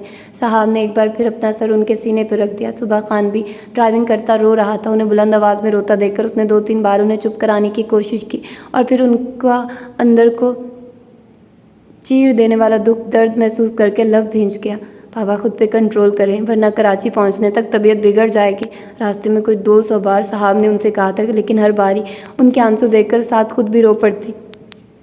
ये भी ना याद रहता कि वो इस तरह हकान खान अफरीदी को मज़ीद रुला रही है। वो जब अफरीदी वला पहुंचे तो गाड़ी से कदम निकालते ही हकान खान अफरीदी को लगा जैसे उनकी टांगों ने उनका वज़न सहारने से इनकार कर दिया। गाड़ी से निकलकर बाहर खड़े होने तक उन्हें अपनी जान किसी शिकंजे में फंसती महसूस हुई थी। गाड़ी के ऊपर से नज़र गुजरती हुई जब मेन गेट से मुंसलिक नेम प्लेट अफरीदी वला पे गई तो उन्हें लगा जैसे वो अभी और इसी वक्त यहीं गिर जाएंगे। वो वाकई गिर भी जाते जो अगर सुबह खान आगे बढ़कर उन्हें सहारा न दे देता। उस्मान सिसकी नुमा चीख हलक से बरामद हुई। गेट से बाहर निकलते शख्स ने सूजी आंखों समेत बगौर उनकी जानिब देखा और फिर दौड़कर उन तक पहुंचा। हकान खान अफरीदी अभी तक नेम प्लेट पे नज़रें जमाए हुए थे। साहब ने उस शख्स को अपने करीब आता देखकर बेइख्तियार अपने चेहरे पे शॉल का पल्लू किया था। पापा। वो शख्स दूर से ही पुकारा। हकान खान अफरीदी ने चौंक कर उसे देखा और फिर देखते चले गए। वहीं होंठ, वहीं चेहरा, वहीं गाल, वहीं पेशानी, माथी के दाएं जाने में एक छोटा सा सुर्ख, वहीं तिल। वो शख्स उनसे 2 कदमों के फासले पर खड़ा हुआ था और हकान खान अफरीदी को वो 200 कदम के फासले पे लगा। उन्होंने एक लम्हे में, सिर्फ एक घड़ी में वो फासला ख़त्म किया और उस शख्स को खींचकर अपने सीने से लगा लिया। पापा चले गए। ये सिसकी थी, हिचकी थी, अंदर से उभरता दर्द था या फिर खुद ब खुद निकलता बिन। साहब ने रोते हुए बहुत गौर से उस बुलंद कामत शख्स को देखा जो उस वक्त सफ़ेद मलगजे कपड़ों में मलबूस था। आफान मेरी उस्मान, मेरा उस्मान मुझसे मिले बगैर ही, मुझे देखे बगैर ही कहाँ चला गया? अभी तो उसने मुझसे मिलना था, 30 साल के फासले को पाटना था, ख़त्म करना था, और वो अभी से ही चला गया। ना मुझसे मिला, ना मुझे देखा। 30 सालों पे ज़िंदगी कुर्बान भी कर दी। ये क्या किया उसने? इतनी बड़ी ज़्यादती, इतना बड़ा जुल्म। हर बार वो ऐसा करता है, हर बार मेरे साथ ज़्यादती करता। नहीं जानता कि उसके बाबा को उसके रवैये से किस कदर तकलीफ़ होती है, किस कदर अजियत होती है। बहुत ज़िद्दी है वो। वो फूट फूट कर रो रहे थे। उनके साथ लगा आफान खान अफरीदी भी रो रहा था। साहब के अपने आंसू थम नहीं रहे थे। सुबह खान ने ही आगे बढ़कर उन दोनों को अलहदा किया था और फिर जब हकान खान अफरीदी ने घर के अंदर कदम रखे तो उन्हें अपने पैरों तले से जान जाती महसूस हुई। अफान उनका हाथ थाम कर डेड बॉडी तक लाया था। सब लोगों ने चौंक कर उनकी जानिब देखा था। अफान ने आहिस्ता से उन पर से कपड़ा हटाया। वो दो जानू वहाँ गिरे थे और फिर उस्मान खान अफरीदी की मैयत से लिपट कर वहीं दौरे हो गए। तदफीन में अभी 1 घंटा बाकी था जब अफान खान अफरीदी ने उन्हें पकड़कर वहाँ से ज़बरदस्ती उठाया। फिर साहब को साथ लेकर उन दोनों को गाड़ी में बिठाया और खुद गाड़ी ड्राइव करने लगा। हमें कहाँ ले जा रहे हैं? हकान अफरीदी ने बाजू में चेहरा छुपा रखा था, इसीलिए उसने कुछ ना पूछा। अलबत्ता वो उसे पूछना ज़रूर चाहती थी मगर कुछ पूछ न सकी। दिल ही दिल में कहती लबों पे ज़बान फेर कर रह गई। गाड़ी हवाओं से बातें कर रही थी। उसका 2-3 बार दिल कांपा था। उसने सीने पे हाथ रख लिया लेकिन गाड़ी की रफ्तार वैसी ही रही। प्लीज़ गाड़ी आहिस्ता चलाइए, न चाहते हुए भी नज़रें झुका के धीमी आवाज़ में कह दिया। न जाने उसकी ये आवाज़ अफान अफरीदी तक पहुंची थी या नहीं। अलबत्ता 1 मिनट के लिए गाड़ी की रफ्तार कम हुई थी। अफान खान अफरीदी का मोबाइल बार बार बज रहा था और जिस तरह वो रिएक्ट कर रहा था वो उसकी ज़हनी टेंशन और अजलत का पता दे रहा था। मैंने कहा मैं सिर्फ 2 मिनट में पहुँच रहा हूँ, बिल्कुल सपाट लहजे में बोलते हुए उसने मोबाइल डैशबोर्ड पे फेंका और एक बार फिर गाड़ी की स्पीड बढ़ा दी। मोबाइल फिर से बज उठा लेकिन उसने उठाने के लिए हाथ न बढ़ाया लेकिन बल्कि स्पीड को और फुल कर दिया। मोबाइल बजता रहा और फिर बंद हो गया। उसने गाड़ी की रफ्तार आहिस्ता नहीं की। एक हाथ से रोते हुए हकान खान अफरीदी के बाजू को थोड़ा सा दबाया और फिर से तवज्जो सामने मरकूज़ कर ली। मोबाइल फिर बजने लगा। आई से जस्ट अ मिनट, तकरीबन झुंझलाते हुए उसने कहा था लेकिन वो जान गई कि उसका लहजा गलोगीर हो गया था। मैं बस पहुंचा, आप जल्दी कुछ करें। एक हाथ से ड्राइव करता दूसरे हाथ से मोबाइल कान से लगाए न जाने किससे बात कर रहा था। गाड़ी की स्पीड कम होने के बजाय बढ़ती ही जा रही थी। एक से बात ख़त्म करके फिर दूसरा कोई नंबर मिलाने लगा, दूसरे के बाद फिर तीसरा। कभी खुद कर रहा था और कभी उधर से हो रहा था। साथ साथ वो स्टीयरिंग छोड़कर अपनी आंखों का पानी भी साफ कर रहा था। साहब ने उस पर से तवज्जो हटाकर अपना हाथ बाबा जान के कंधे पर रखा। वो मुड़कर उसे देखने लगे। सब्र, उसने आंखों से इल्तिजा की थी। हकान खान ने अपना हाथ उसके नरम हाथ पे रख दिया और फिर भीगती आंखों से सर हिलाने लगे। सिर्फ 1 मिनट, मैं बहुत करीब आ गया हूँ। मोबाइल बंद किए बगैर उसने उसे एक बार फिर डैशबोर्ड पे फेंका और फिर तेज़ी से गाड़ी पार्क करने लगा। हकान खान ने सवालिया नज़रों से उसे देखा तो उसने उतरने का इशारा किया और फिर अपनी तरफ से तेज़ी से उतर गया। वो नहीं जानती थी वो उन्हें यहाँ क्यों लाया था। उसने तेज़ी से नीचे उतरते ही उसकी तरफ वाला दरवाज़ा खोल दिया। उसने चेहरे पे फैलाया पल्लू एक बार फिर मजबूत कर लिया और फिर नीचे उतर आई। बाबा जान जल्दी, बहुत अजलत में वो बोला और एक हाथ से अपनी आंखों में आए पानी को साफ करने लगा। उसका मोबाइल फिर से बजने लगा था मगर उसने उधर कोई तवज्जो ना दी और बाबा जान को सहारा देकर तेज़ तेज़ चलने लगा। 1 ही मिनट में वो कॉरिडोर में थे। कहीं डॉक्टर्स ने मुतफक्किर चेहरों के साथ अफान को देखा था। अफान ने कहीं अंदेशों से तर चेहरे को नफ़ी में लाया और फिर तेज़ी से सामने वाले कमरे में चला गया। दरवाजे के अंदर जाते ही हकान खान अफरीदी के ऊपर की सांस से ऊपर और नीचे की नीचे रह गई। सामने मशीनों, पट्टियों और आलात में जकड़ा वजूद उनकी सांसें खींच ले गया। हादिया, उनके लबों ने हौले से जुम्बिश की थी। साहब ने पहले उस वजूद को देखा और फिर हकान खान अफरीदी को। इस वजूद पे झुके सारे डॉक्टर्स एकदम से पीछे हटे थे। अफान खान अफरीदी ने हकान खान अफरीदी को बाजू से पकड़ के आगे किया। आखिरी सांसों में अटकी जान अखड़ते बिखरते सांसों की जद में आ गई। मामा, मामा होश करें, देखिए आपसे मिलने कोई आया है। पट्टियों से जकड़े गालों पे अफान खान अफरीदी ने अपने दोनों हाथ रखे थे। हादिया खान अफरीदी की आंखों में हैरत के रंग उभरे थे लेकिन अटकती सांसों ने वो हैरत ज़्यादा देर तक न रहने दी। मामा, मामा बाबा आए हैं, प्लीज़ मामा इधर देखिए, बाबा आए हैं। उनका चेहरा तपकने लगा था जबकि साहब ने एक हैरत के आलम में पहले तो उस नीम मुर्दा वजूद को और फिर बाबा जान को देखा जो यकटिक हादिया खान को देखे जा रहे थे। मामा, बाबा आपके पास खुद चल के आए हैं, आपसे डैडी से मिलने आए हैं। देखिए मामा, ये खुद चल के यहाँ आए हैं, आप इनसे मिलिए। उनका चेहरा सीधा करते हुए अफान ने हसरत से हकान खान अफरीदी को देखा जो अभी तक सांस रोके खड़े थे। प्लीज़ डॉक्टर अफान, इनकी तबीयत नॉर्मल नहीं है, आप सिचुएशन को समझिए और अभी बाहर तशरीफ़ ले जाइए। हादिया खान की नाजुक हालत के पेश नज़र को डॉक्टर बोल पड़ा था। अफान ने उस तरफ कोई तवज्जो ना दी और अपनी माँ का चेहरा दोनों हाथों में थामे उन्हें हकान खान की आम का बताने लगा। हादिया गर्दन मोड़कर हकान खान की तरफ देखने लगी। अपनी उखड़ती सांसों की परवाह किए बगैर उन्होंने उठकर बैठने की कोशिश की थी जिसे अफान ने उनके सीने पर दबाव डालकर नाकाम बना दिया। हमें लेटी रहिए, आप ऐसी कोशिश। उसकी बात नज़रअंदाज करती वो एक बार फिर उठने की नाकाम सी कोशिश करने लगी लेकिन जब वो अपनी इस कोशिश में कामयाब ना हो पाई तो बेबसी से सर पटकने लगी। अफान ने एक बार फिर एक आंसू उम्मीद से हकान खान अफरीदी की तरफ देखा। हकान खान अफरीदी के हाथ शिद्दत से जब से लाठी पे जमे हुए भी कांप रहे थे। साहब की नज़रें भी बाबा जान पे ही जमी हुई थी। हादिया ने कुछ बोलने की कोशिश की मगर उनकी आवाज़ अंदर ही अंदर घुट कर रह गई। ताया। वो उनकी तरफ देखती न जाने क्या कहने की कोशिश में थी, लेकिन मुँह से आवाज़ निकलने की बजाय कड़ती सांसों का शोर उभरा था। उनकी बेबसी महसूस करके हकान खान ने एक गहरा सांस लिया, फिर उनकी तरफ एक कदम बढ़ा दिया। उनके कदम के साथ ही साहब की नज़र उठी और अफान खान की चमकती आंखों से जा टकराई, जो उसी की तरफ देख रहा था। प्लीज़ डॉक्टर, हमें तन्हा छोड़ दे। अफान ने तमाम डॉक्टर्स की तरफ निगाह की। कुछ ने नफ़ी में सर हिलाया, लेकिन डॉक्टर फ़ारूक ने गर्दन इस बात में लाई और सबको इशारा करके बाहर जाने के लिए कदम बढ़ा दिए। हादिया की सांसों में वक्फा तवील से तवील तर होता जा रहा था। अफान खुद डॉक्टर था, अपनी माँ की हालत और कैफियत समझ रहा था, इसलिए बाबा जाने की तरफ से उठते दूसरे कदम का बेताबी से इंतज़ार करने लगा। हादिया। उनके लबों से हादिया का नाम टूटा था और इसके साथ ही वो आगे बढ़े और हादिया के ऊपर झुक गए। अफान खान आहिस्ती से उठकर साहब के पास आ खड़ा हुआ था। अब वो टूटती बिखरती उखड़ती सांसों में हादिया के मुंह से कुछ अल्फाज निकले और इसके साथ ही उसने ड्रिप्स लगे दोनों हाथ बहुत तेज़ी से उनके सामने किया। आंखों से आंसुओं का रेला चल पड़ा। हकान अफरीदी ने इतनी तेज़ी उनके दोनों हाथ पकड़कर सीधे किए, मगर एक हाथ से ड्रिप की सुरंज निकल गई जहाँ से खून के कतरे बह निकले। हादिया, ये क्या कर दिया तुम दोनों ने? क्यों उस कदर तड़पा रहे हो मुझे? मैं तो तुम दोनों को हंसता मुस्कुराता देखने की ख्वाहिश रखता था, लेकिन तुम दोनों ने कितना बुरा किया मेरे साथ, कितना बड़ा जुल्म किया मेरे साथ। तुम दोनों हमेशा बुरा करते आए हो, मेरे साथ अब भी बुरा कर दिया। ये उम्र तो मेरे जाने की है, लेकिन तुम दोनों। बात अधूरी छोड़कर वो हादिया के सर के साथ सर टिकाकर रो पड़े। हादिया की उखड़ती सांसों के शोर में हादिया की चीखें दबने लगी। हादिया, तुम दोनों इस कदर जल्दबाज क्यों हो इस कदर जल्दबाज? माफ़ी। हादिया ने एक बार फिर हाथ बांधने चाहे, जिन्हें हकान अफरीदी ने सरहद से पकड़ लिया। ना मेरा बच्चा, ऐसे नहीं करते, अपने बाबा से ऐसे नहीं करते। भला बाप अपने बच्चों से ताउम्र नाराज़ रह सकता है?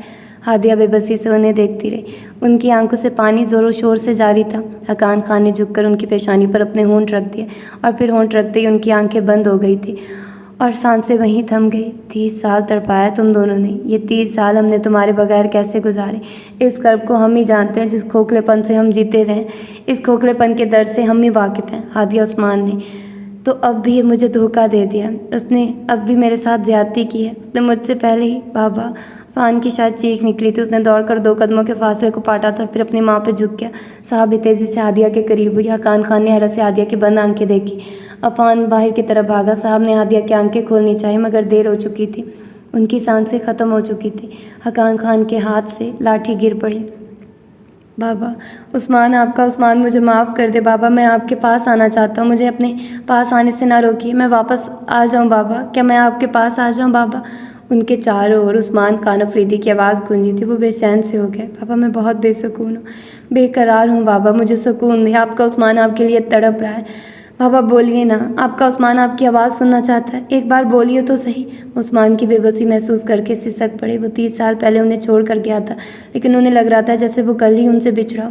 जब मैं खामोश रहा तो किस कदर तकलीफ़ हुई होगी उसे। 30 साल बाद आवाज़ भी वो ना सुन सका। मैं तो उनकी आवाज़, उसकी आवाज़ सुन सुनकर पुरसुकून होता रहा और वो किस कदर तड़प रहा होगा, सिसक रहा होगा। काश काश सिसकियाँ थी कि रुक ना रही थी, आंसू थे थम न रहे थे। अंदर से उभरती और मलामत भरी आवाज़, निदामत में डूबा लहजा उन्हें किसी पल चैन न लेने दे रहा था। 30 साल पहले जब उन्हें पता चला था कि हादिया कमरे में मौजूद नहीं है और उस्मान घर में मौजूद नहीं, तब उन्हें इतनी तकलीफ़ नहीं हुई थी जितनी अब उन्हें उन दोनों के दुनिया छोड़ जाने पर हुई थी। तब उन्होंने हुक्म दिया था कि उस्मान और हादिया आज से हम सब के लिए मर गए। घर में कोई उनका नाम तक न ले। घर वाले उन्हें भूलने की नाकाम कोशिश कर रहे थे, लेकिन सभी एक दूसरे के जज्बात, एहसासात से वाकिफ़ थे, जानते थे उन दोनों को भूलना मुश्किल ही नहीं, नामुमकिन भी है। हकान खान चेहरे पे सख्ती जमाए हुए थे, लेकिन अंदर से बिल्कुल टूट रहे थे। अम्मा जानी दिन में सबसे चोरी छुपे आंखें साफ करती। सुलेमान खान अफरीदी, जिन्होंने फ़ाइज़ा से शादी कर ली थी, पल पल भाई की कमी महसूस कर करके दिल के आर्ज़े में मुब्तला हो गया। जिस दिन उनकी वालिदा उस दुनिया से रुखसत हुई, उसी दिन उन्हें जानलेवा हार्ट अटैक हुआ। उस दिन तो वो बच गए, मगर कोमे में चले गए और फिर उसी कोमे की हालत में वो भी चल बसे। उस्मान के बाद सुलेमान भी ये घर छोड़ गए तो हकान खान अफरीदी की जैसे कमर टूट गई। फ़ाज़ा की वफ़ात हो गई। एक दिन की बच्ची उनकी गोद में पड़ी रोती बुलबुलाती रही और वो बेबसी से नीली छतरी वाले के करम देखते रहे। बाबा। उनके कंधे पर साहब ने हाथ रखा तो वो चौंक पड़ी और फिर तेज़ी से आंखें साफ़ करने लगे। खाना खाएंगी? उन्होंने आंखें साफ़ करते हुए सर इस बात में हिला दिया। मैं ज़रा सुबह खान को कह दूँ कि वो अफ़ान को खाने का कह दे।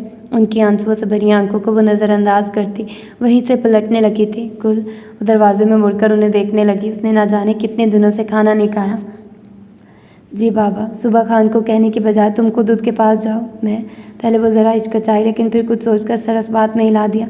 वो जब कमरे में दाखिल हुई, वो राइटिंग टेबल पे सर रख के बैठा था। वो खाने की ट्रे लिए एक बार फिर उसके कमरे के दरीचे में खड़ी थी, लेकिन इस वक्त वो ठटक गई जब उसे उसकी हल्की हल्की सिसकियाँ सुनाई दी। उसने खाने की ट्रे सेंटर टेबल पर रखी और उसके कंधे पे अपना हाथ रख दिया। वो चौंक कर उसे देखने लगा। आप फिर रो रहे हैं? उसकी सुर्ख आंखों में देखते हुए वो बहुत दुख से बोली तो अफान ने शिद्दत ज़ब्त से होंठ भींच लिए। Please Afan, control yourself. ज़िंदगी इस तरह तो नहीं कटती। मैं क्या करूं? वो दोनों भी तो एक साथ मुझे छोड़ गए हैं। कैसे जीऊँ मैं उनके बगैर? कैसे रहूं मैं उनके बगैर? सुर्ख आंखों से सफ़ेद मोती गिरने लगे। आफान, आपको यह हकीकत कबूल करना होगी। आपको उनके बगैर रहना होगा, उनके बिना जीना होगा। ये मुमकिन नहीं है, वो बेबसी से बोला। दुख चाहे जितना भी हो, आखिर एक दिन ख़त्म हो जाता है। बहादुर वही है जो इसका डटकर और इसकी आंखों में आंखें डालकर मुकाबला करे। उसने हौले से उसका कंधा दबाया तो वो और बेबस हुआ। उसमें इतना हौसला नहीं है। मेरे माँ बाप मेरा हौसला, मेरी ताकत अपने साथ ले गए। कैसे अब मैं खुद में हौसला पैदा करूं? कैसे उनके बगैर इन हालात का मुकाबला करूं? साहब ने अपना हाथ पीछे खींच लिया। आफान, ऐसा सोचकर आप सिर्फ खुद को अजियत दे रहे हैं। यहाँ से जाना तो हर एक को है। ये दुनिया और इसमें हमारा ठिकाना अब्दी नहीं, आर्जी है। अगर कोई आज जी रहा है तो कल उसे मरना भी है। आप क्यों इस हकीकत को कबूल नहीं कर रहे? माना कि यहाँ से जाने वाले को हम भूल नहीं सकते, मगर उनकी यादों को हम जिंदा तो रख सकते हैं ना। तो आप बस यही समझिए, चाचू चच्ची जिंदा हैं। वो आपको देख रहे हैं, आपके अंदर नई हिम्मत, नई ताकत पैदा कर रहे हैं। ये बहुत मुश्किल है। आप जाइए यहाँ से। नामुमकिन तो नहीं, आप अपने अंदर हौसला तो पैदा करें, थोड़ी बहुत हिम्मत तो पैदा करें। आगे वो खामोश हो गई, क्योंकि एक बार फिर अफान के आंसू छलक पड़े थे। वो उसे देखती खुद भी रो देने को थी। वो बहुत बेबसी से उसे खाने का कहे बगैर उसके कमरे से निकल आए। I am really very sorry. आप रात इतनी चाहत से खाना लेकर गई, मगर मैं आपसे मिसबिहेव कर गया। सुबह किचन में दाखिल होते ही उसने माजरत की, मगर वो आटा गूंथती रही, कुछ भी न बोली। मैं जानता हूँ आपका मेरा रवैया बुरा लगा होगा, लेकिन न जाने क्यों इस वक्त मैं कुछ समझ नहीं सका। वो आटे की परात रखकर अपने हाथ सिंक में धोने लगी। मुझे खुद भी एहसास हो गया था, लेकिन आप दोबारा बाहर नज़र ही ना आए। मैं माजरत करने उसी वक्त बाहर आया था। वो एक बार फिर बोला। वो चाय की पतीली में पत्ती डालने लगी। दिल चाह आपके कमरे में चला जाऊं, लेकिन फिर कुछ सोच कर रह गया। वो बोल रहा था जबकि वो होंठ भींचे चाय में दूध डालकर कप डालने लगी। आपको बहुत बुरा लगा था ना? वो ऑमलेट बनाने लगी तो वो उसके करीब हुआ। वो बिना बोले अंडे तोड़ने लगी। आई एम एक्सट्रीमली सॉरी साहब, मुझे ऐसा नहीं करना चाहिए था। मैं बहुत शर्मिंदा हूँ अपने रवैये पे। वो नादिम सा सर झुकाकर बोला, मगर साहब गुल ने फिर भी उसकी तरफ ना देखा। साहब प्लीज़ इस तरह नाराज़ मत हो, मैं बहुत गिल्टी फील कर रहा हूँ। मैं उसी तरह अपने काम में मशगूल रही तो फ़ौरन उसे बर्नर ऑफ करना पड़ा। प्लीज़। उसने बर्नर ऑन करना चाहा। साहब, उसने उसके हाथ पे अपना हाथ रख दिया। उसने ठटक कर ऊपर देखा। वो भी उसकी तरफ देख रहा था। दोनों की नज़रें एकदम एक हुई थी और फिर दोनों झुकाना भूल गए। I am sorry.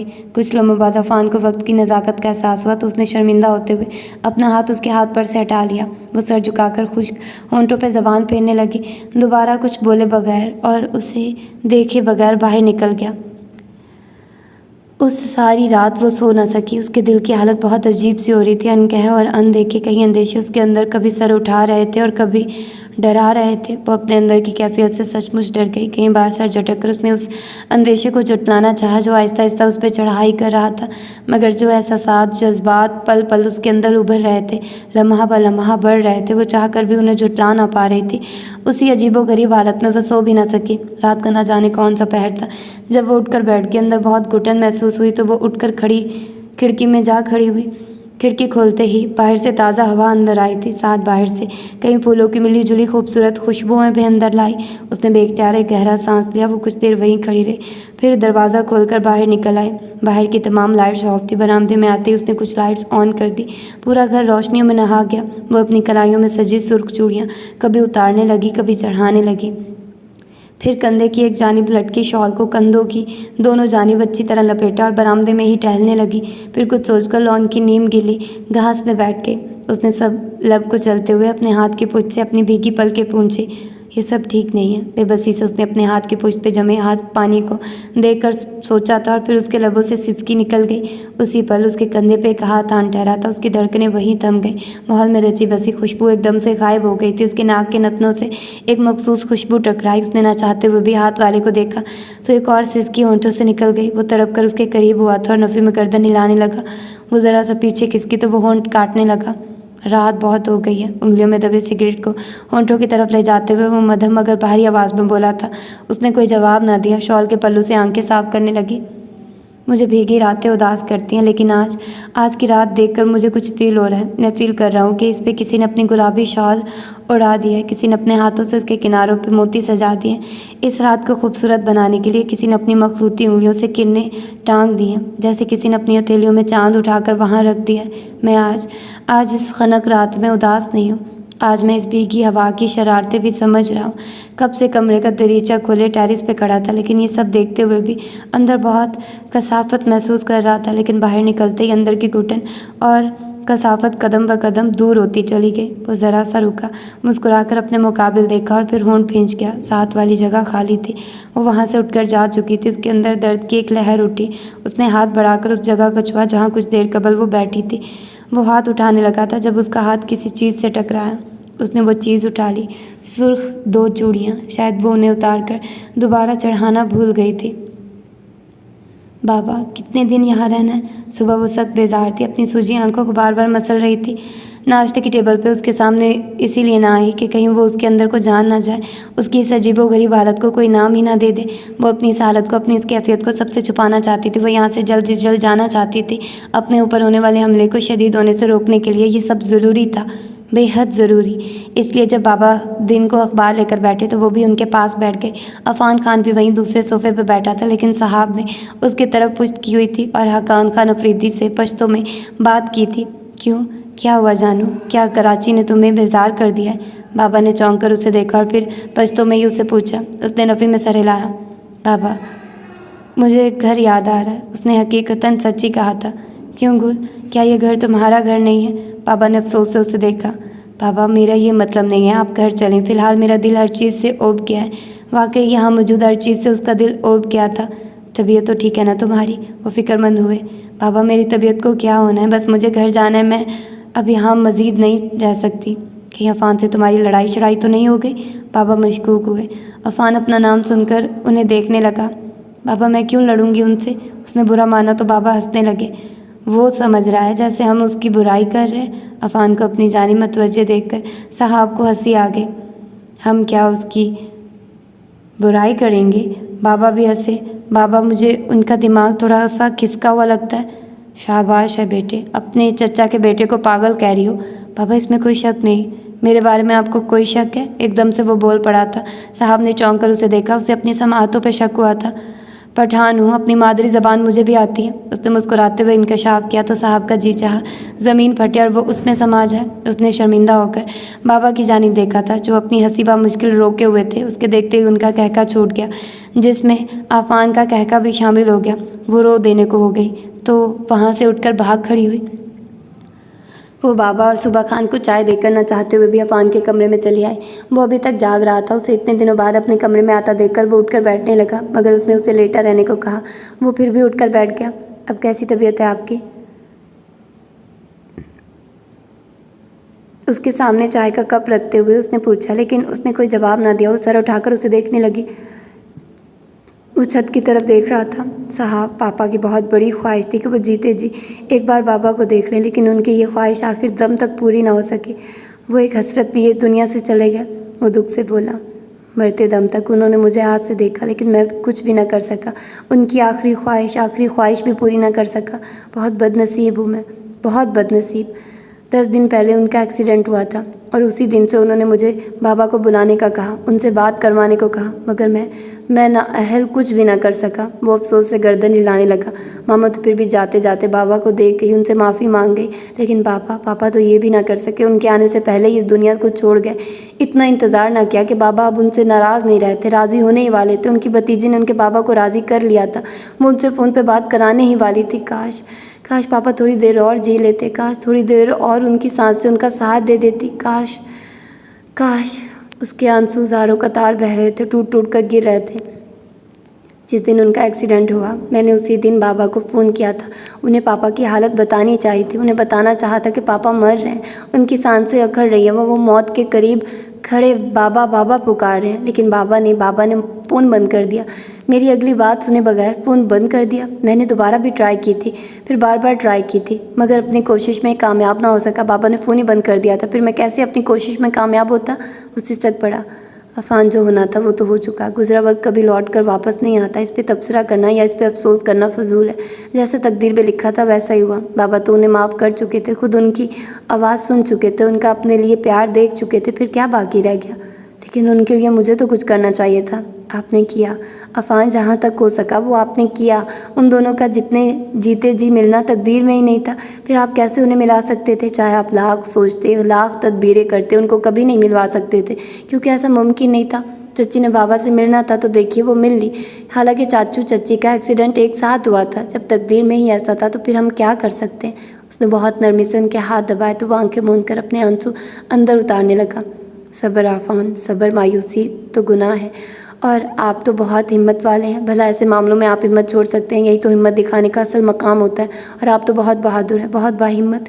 उसने बिल्कुल बच्चों की तरह उसे पिचकारा तो वो आंखें खोलकर उसे देखने लगा और फिर देखता चला गया। वो सर झुका गई। साहब, उसके लब हिले। वो सर झुकाए बोली, अगर मैं कहूँ कि मेरी हिम्मत तुम बन जाओ तो? उसने उसके दोनों हाथ अपने हाथों में पकड़ लिए। वो सर उठाकर ऊपर देखने लगी। हाँ, मुझे तुम्हारी ज़रूरत है। तुम मुझे संभाल सकती हो, मुझे मेरे ज़िंदा होने का एहसास दिला सकती हो, मुझे दोबारा से ज़िंदगी बख्श सकती हो साहब। एकदम से वो वार्तगी से बोला था। मैं तुम्हारा होना चाहता हूँ। वो उसके हाथ पकड़े, उसकी आंखों में आंखें डाले, बहुत बेबसी से कह रहा था। वो पलके उठाए उसे देखती रही और फिर उसकी गर्दन के गिर्द अपना बाजू हमायल कर दिया। वो उसके कंधे पर सर रखकर जैसे सब कुछ भूल गया। अब की बार उसके आंसू में एक तमानियत थी। जैसे ही वो चौंकी, लबों पे ज़बान फेर कर रह गई। रिसीवर अभी तक उसके हाथों में था और वो अभी तक रो रही थी। अफ़ान खान, तुम्हें कैसे पता चल जाता है कि मैं परेशान हूँ? रिसीवर क्रैडल पर डालकर वो उससे मुखातिब हुई थी और फिर आंसू को पूंछ कर वॉल क्लॉक पे नज़र डाली। सुबह के 4 बजने वाले थे। पता नहीं बाबा की तबीयत संभली भी होगी या नहीं। ध्यान एक बार फिर हकान खान अफरीदी की तरफ गया था। वो बेचैन सी होगी। उसी बेचैनी में एक बार फिर वो मसले पर आ गई और काफ़ी देर वहीं खड़ी पड़ती रही। फिर इस काम से फारिग होकर किचन में चली गई। सर में बहुत दर्द हो रहा था, इसीलिए न चाहते हुए भी अपने लिए चाय बनाने लगी। पेन किलर लेकर चाय का कप उठाकर दोबारा से हॉल में चली आई, जहाँ फ़ोन की घंटी एक बार फिर जारी थी। अब की बार उसने रिसीवर नहीं उठाया। सोफे पे बैठकर सिप लेने लगी। दोबारा फ़ोन की बेल बजी तो उसने रिसीवर उठा लिया। साहब बेटा, दूसरी जानिब डॉक्टर ज़रियाब थे। जी अंकल। उसका एक एक अज़ू समात बना। बेटा तुम जल्दी से अस्पताल आ जाओ। क्यों? इस वक्त किसके साथ? सो खदशों में घिरकर वो बोली थी। मैंने डॉक्टर रिजवान को फ़ोन कर दिया, वो बस पहुंचता ही होगा। आप बाहर निकलो। अंकल खैरियत ही है ना? वो बेचैनी से बोली। हाँ बस खैरियत ही है, आप जल्दी पहुंचो। अंकल प्लीज़ सच सच बताइए, बाबा को कुछ हुआ तो नहीं? अंदेशों और खदशों ने सर उठाया था। अंकल, इससे पहले कि वो कुछ कहती बाहर गाड़ी का हॉर्न बज उठा। मैं बस पहुंची। उसने तेज़ी से रिसीवर नीचे रखा, पैरों में उल्टी सीधी चप्पलें फंसाई, शॉल सीधी करती बाहर भागी। डॉक्टर रिजवान गाड़ी का दरवाज़ा खोले खड़े थे। उसने मुतफक्किर होकर उनका चेहरा देखना चाहा, लेकिन सख्त सर्दी की वजह से उन्होंने होंठों तक मफलर लपेट रखा था। वो कोई अंदाज़ा न लगा सकी। जल्दी बैठिए, डॉक्टर रिजवान ने कहा तो वो फ़ौरन अंदर बैठ के वो भी सरत से अंदर हुए। डॉक्टर सब खैरियत है ना? डरते डरते उसने उनकी आंखें देखी। उन्होंने महज सर हिला दिया। गाड़ी की स्पीड तेज़ रखिए, ये जानते हुए भी कि बर्फीले रास्ते हैं। वो अपनी गाड़ी तेज़ करने का कहने लगी। डॉक्टर रिजवान ने न जाने कि उसकी ये बात मान ली और गाड़ी की स्पीड थोड़ी सी तेज़ कर दी। गाड़ी जैसे ही अस्पताल के अहाते में दाखिल हुई, उसकी धड़कनें तेज़ हो गई। डॉक्टर खैरियत है ना? गाड़ी से उतरने से पहले उसने एक बार फिर तसल्ली करनी चाहिए। डॉक्टर रिजवान ने इस बात में सर हिला दिया। वो दिल को तसल्ली देती तेज़ी से गाड़ी से उतरी और फिर दौड़ने के से अंदाज में आगे बढ़ी। तेज़ सर्द हवाएं अपने ज़ोरों पर थी, लेकिन वो उनकी परवाह किए बगैर तेज़ तेज़ चलती कॉरिडोर तक पहुंची। पहले दाएं बाएं देखा, फिर सीधी चलने लगी। डॉक्टर ज़रियाब के कमरे में चलेंगे, पीछे से डॉक्टर रिजवान गुल ने कहा तो उसके कदमों का रुख डॉक्टर ज़रियाब के कमरे की तरफ हो गया। जब वो अंदर दाखिल हुई, डॉक्टर ज़रियाब अंदर टहल रहे थे। अंकल, उसने दरवाजे से ही उन्हें पुकारा। एकदम वो रुक गए। उनकी आंखों में कुछ ऐसा था कि उसका दिल वहीं थम गया। बाबा, उसके होंठों से अल्फाज टूटे। सुबह खान ये दुनिया छोड़ गया है क्या? आफरीदी साहब, उसने उनका अधूरा जुमला सुना तो बेइख्तियार आंखें उठाकर ऊपर देखा। उनकी आंखों में एक और सच था। वो बैठती चली गई। न जाने कैसे हीर की आह लग गई मैनू, एक नई राह लग गई मैनू, इश्क विच दो जानू गिर गईयां, एक शख्स की चाह लग गई मैनू। अगली सुबह उसकी आंखें सूजी थी और ना वो बार बार मसल रही थी। रात नींद भी भरपूर आई थी और वो सोई भी जी भर कर थी। रात से लेकर अब तक एक गहरा सुकून उसके गिर्द छाया हुआ था। वो इत्मीनान से नाश्ता तैयार करती रही। बाबा ने उसके चेहरे पे खिली खिली मुस्कुराहट देखी तो पूछे बगैर न रह सके, क्या बात है जानू, आज तो अकेले अकेले मुस्कुराए जा रही हो? कुछ नहीं, वो तो मैं बस वैसे ही। वो खामखा चोर सी बनी। वो बगौर उसका चेहरा देखते दोबारा से कुछ कह बगैर अखबार पे झुक गए। अफान कमरे से निकला तो उसका फ्रेश मूड देखकर वो इत्मीनान से गहरी सांस लेकर रह गए। आज तो बड़े प्यारे लग रहे हो। ब्लैक पैंट और वाइट शर्ट में वो वाकई बहुत ताज़ा दम लग रहा था। उनकी बात पे वो हौले से हंस दिया और फिर कुर्सी खींचकर साहब के मुकाबिल बैठ गया। बैठते ही दोनों की नज़रें एक दूसरे से टकराई थी और फिर दोनों के लब खिल उठे। मैं गर्म चाय लाती हूँ। वो उठने लगी जब उसने उसकी कलाई पकड़ ली। बैठी रहो, मैं ठंडी चाय पीता हूँ। कब से पीनी शुरू की है? वो हैरान हुई। आज से करूँगा। वो खामखा ही हंस दिया। हकान खान अफरीदी ने चौंक कर उन दोनों को देखा। वो दोनों ही हंस दिए थे। कितने अच्छे लग रहे हैं दोनों एक साथ हंसते हुए, उन्होंने सोचा और फिर चौंक पड़े। एक साथ, एक साथ, क्या ये एक साथ हो सकते हैं?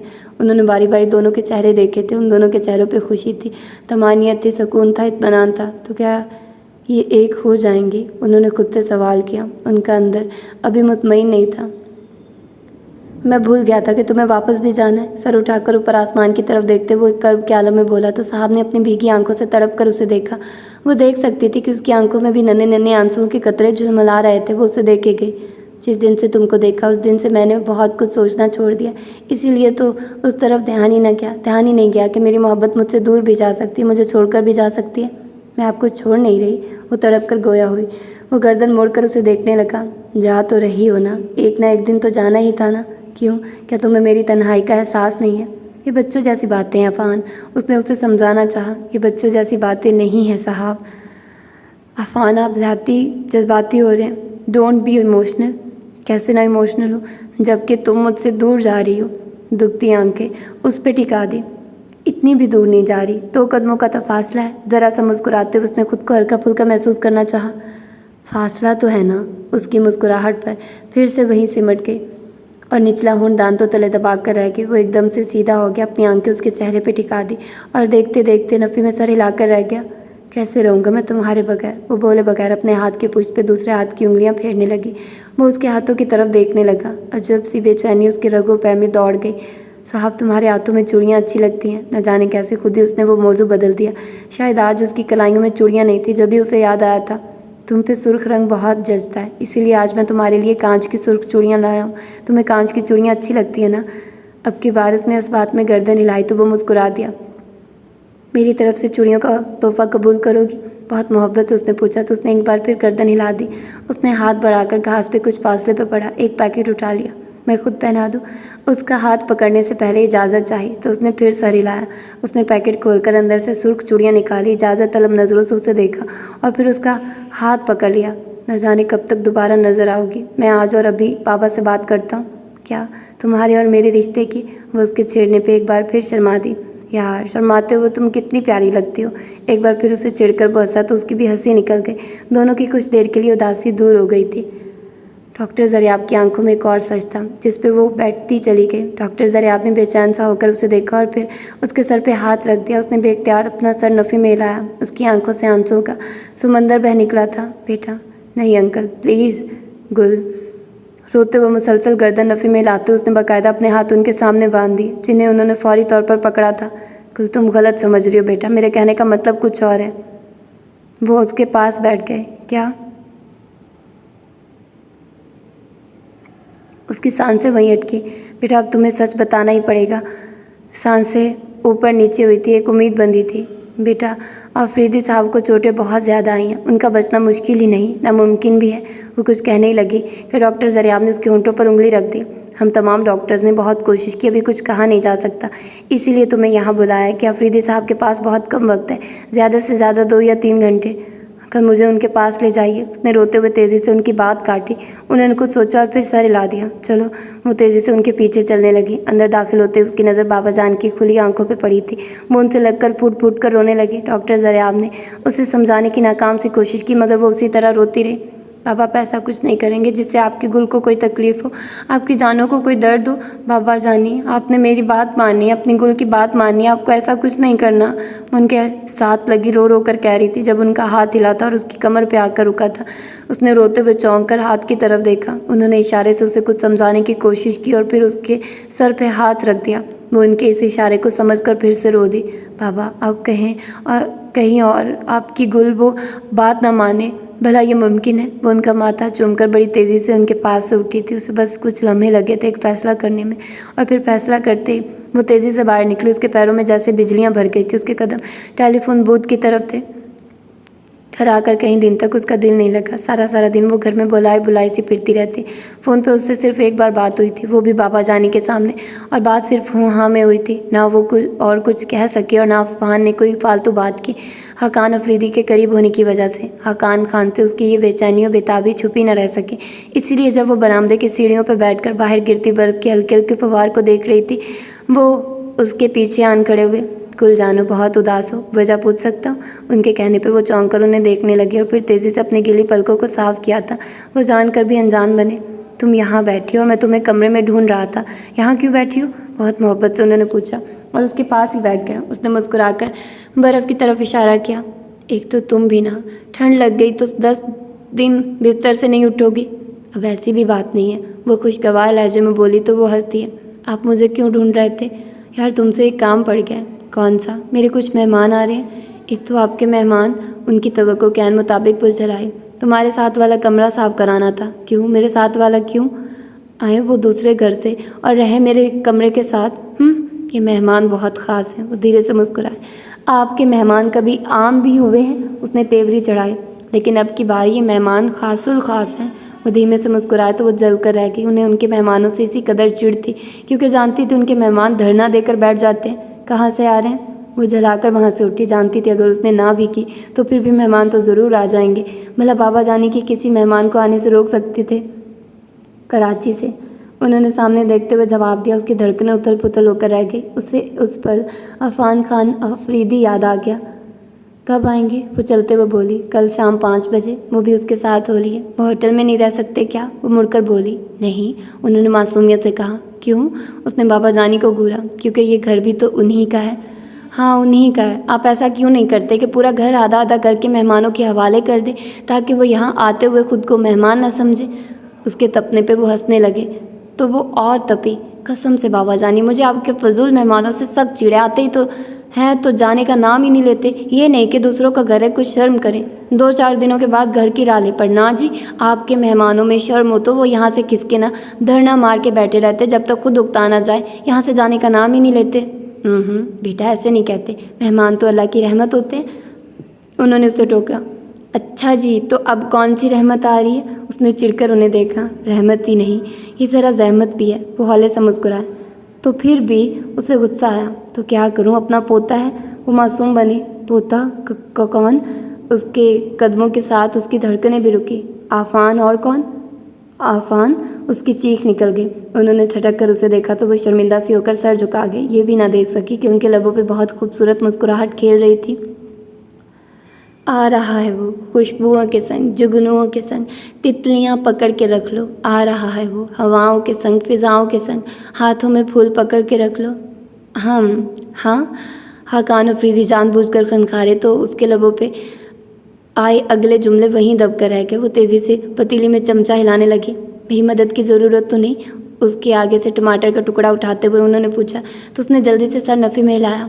पापा जानी 5 तो बज गया, लेकिन वो बेटा देर सवेर तो हो ही जाती है। मेरा मतलब है आप एक बार फिर फ़ोन करके पूछ लेते। बज़ाहिर तो वो पतीली में झांक रही थी, लेकिन उसका सारा ध्यान उनकी जानिब था। घर से निकलते हुए उसने कहा तो था फ़ोन, खैर मैं फिर बात कर लेता हूँ। किया तो था फ़ोन। उस पर एक भरपूर नज़र डालकर मुस्कुराते हुए वो बाहर निकल गए। उनके बाहर निकलते उसने सीधा होते हुए एक गहरा सांस लिया।